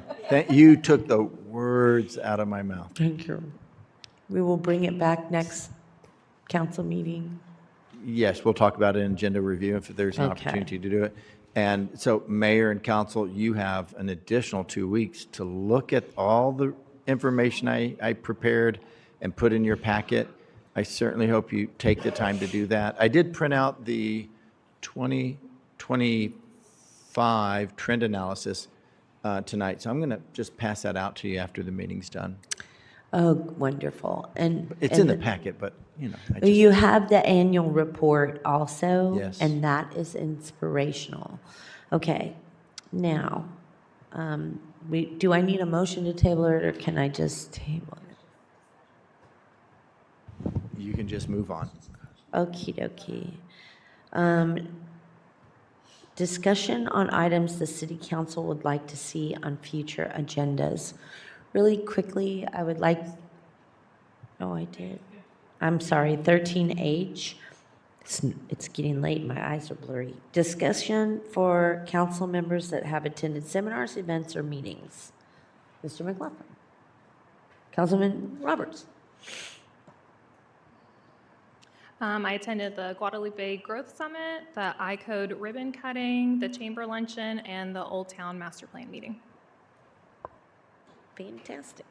Miss. We had the senior citizen prom last weekend. It was amazing. We had a ton of people volunteer. I've never had that many volunteers show up ever. Like usually it's maybe 8 people, sometimes a little bit more show up to like hang out. We had over 30 volunteers helping decorate.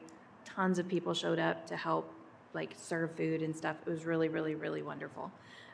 It did raise some concerns that I know the mayor has forwarded to the city manager about the senior center, and I'll save some of that for my items I want to see on the next council meeting. But it was a really great event, and thank you to our staff. We had the lady who cleans that center was there when we got there to set up, and she was very concerned that she wanted to make sure it was perfect and nice and clean. She did a wonderful job. But thank you to staff who helped with that. Thank you to the staff who just helped afterwards, all of it. It was great. Yes, and thank you to all the members of the community that came, and businesses that brought food and contributed the prizes, and there was just an outpouring of love for the seniors at the senior center. And so I too attended the Growth Summit. I also attend two of my council persons had 2 Saturdays apart. One had the Sweetheart Soiree, and the other had the Lola, which both are near and dear to my heart. And I got to participate with them in those endeavors, and they did an amazing job. I attended like the NEP luncheons, and at the NEP luncheons, I spoke to Terracon about the engineering of foundations on shifting soil. So I will have an upcoming meeting from that, and talk to a representative from SAWS, and we'll follow up on that. And so that was kind of exciting. Ms. Sanchez Stevens. Thank you, Mayor. So I also, we went to the chamber luncheon, right? And we got a chance to see all the State of the City videos, which were quite entertaining. And so that was fun. Also got a chance to go to the Guadalupe Growth 2026 Summit with the rest, several of you just as well.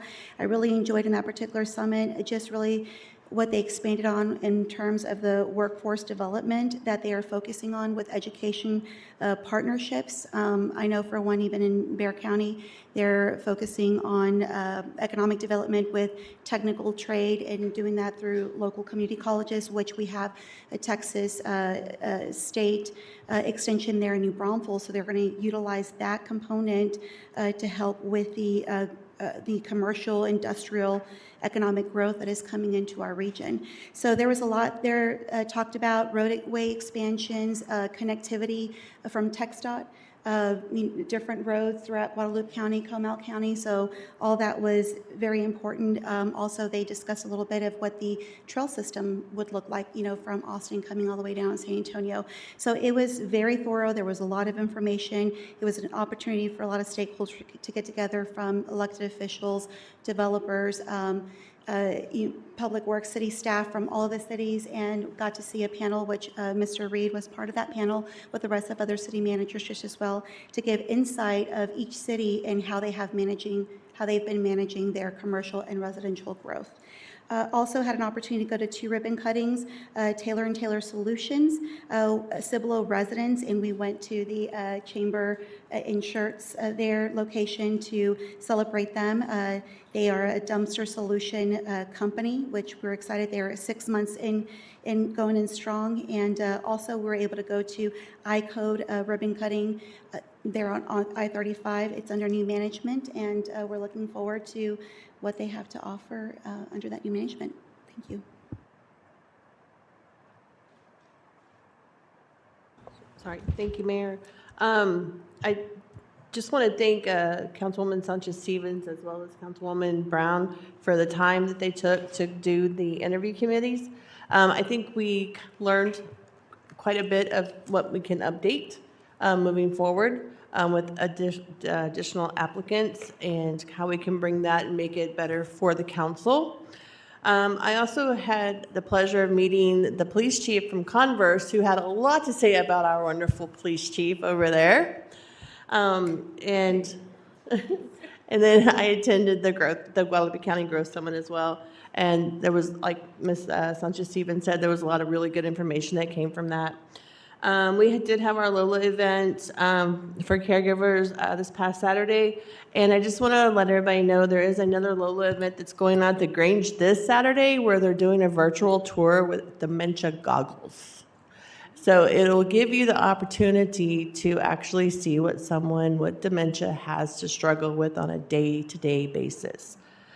And then I just want to say, don't forget to vote on March 3rd. Thank you. Yes, that would be a wonderful birthday gift for me if you went and voted.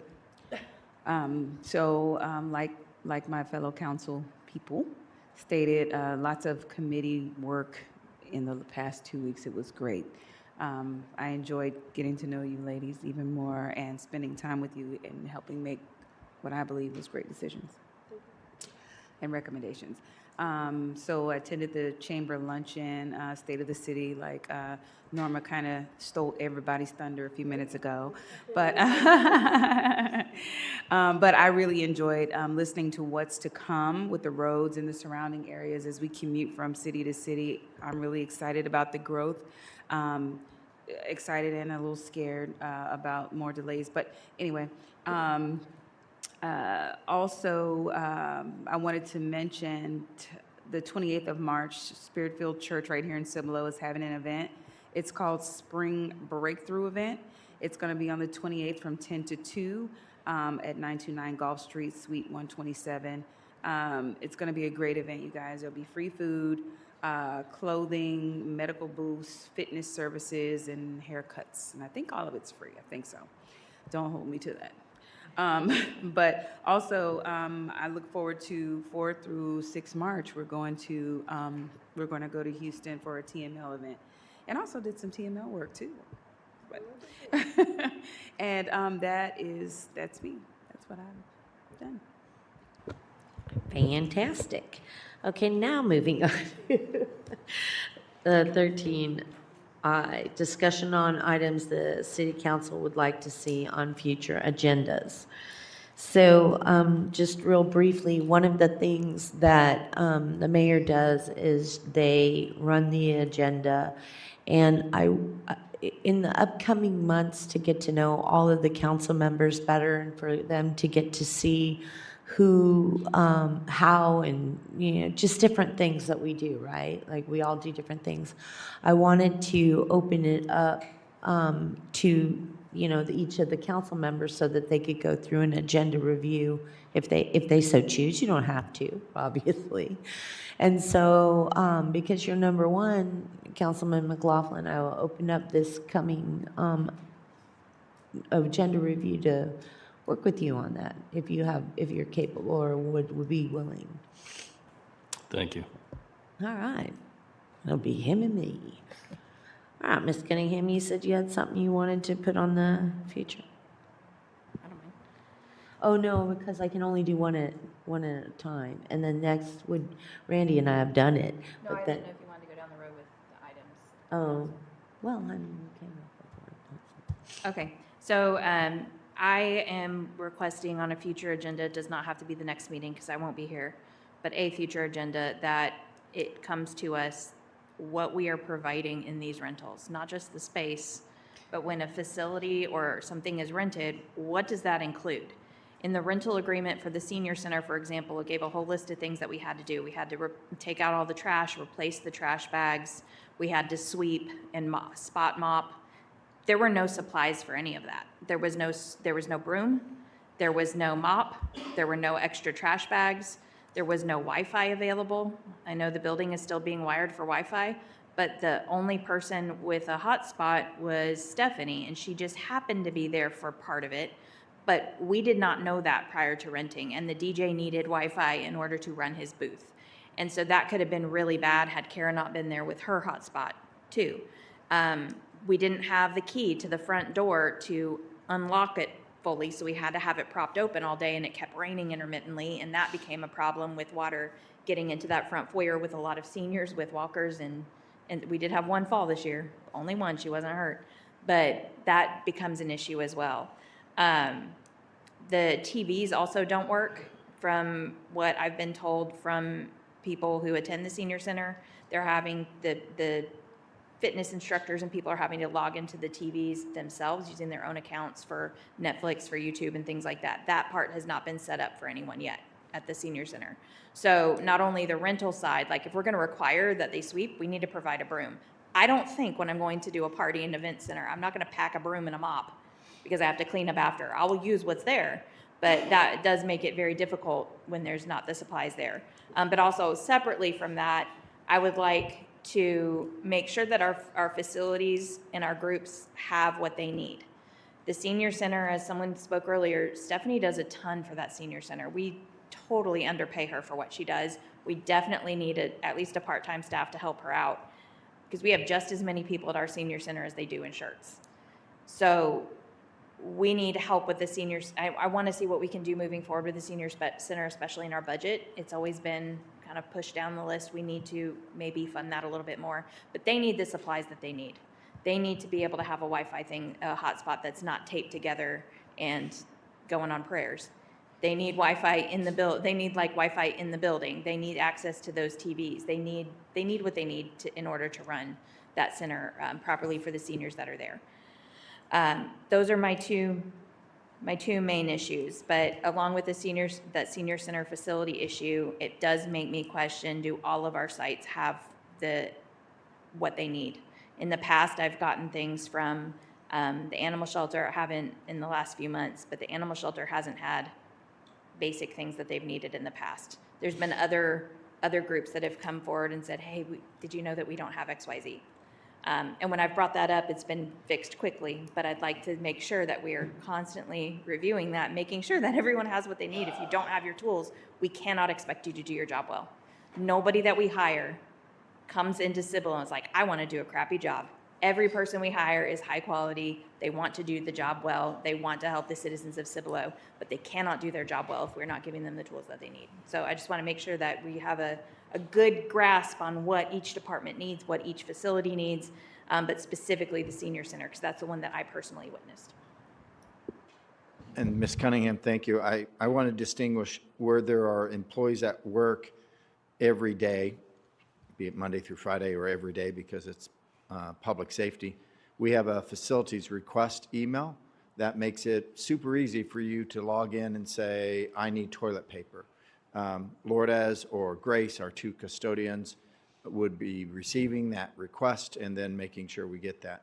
As far as the equipment or the resources that they need, we expect every people manager to be engaged with their employees. And let's say they don't have a stapler. I'm going to pick on something super simple for this.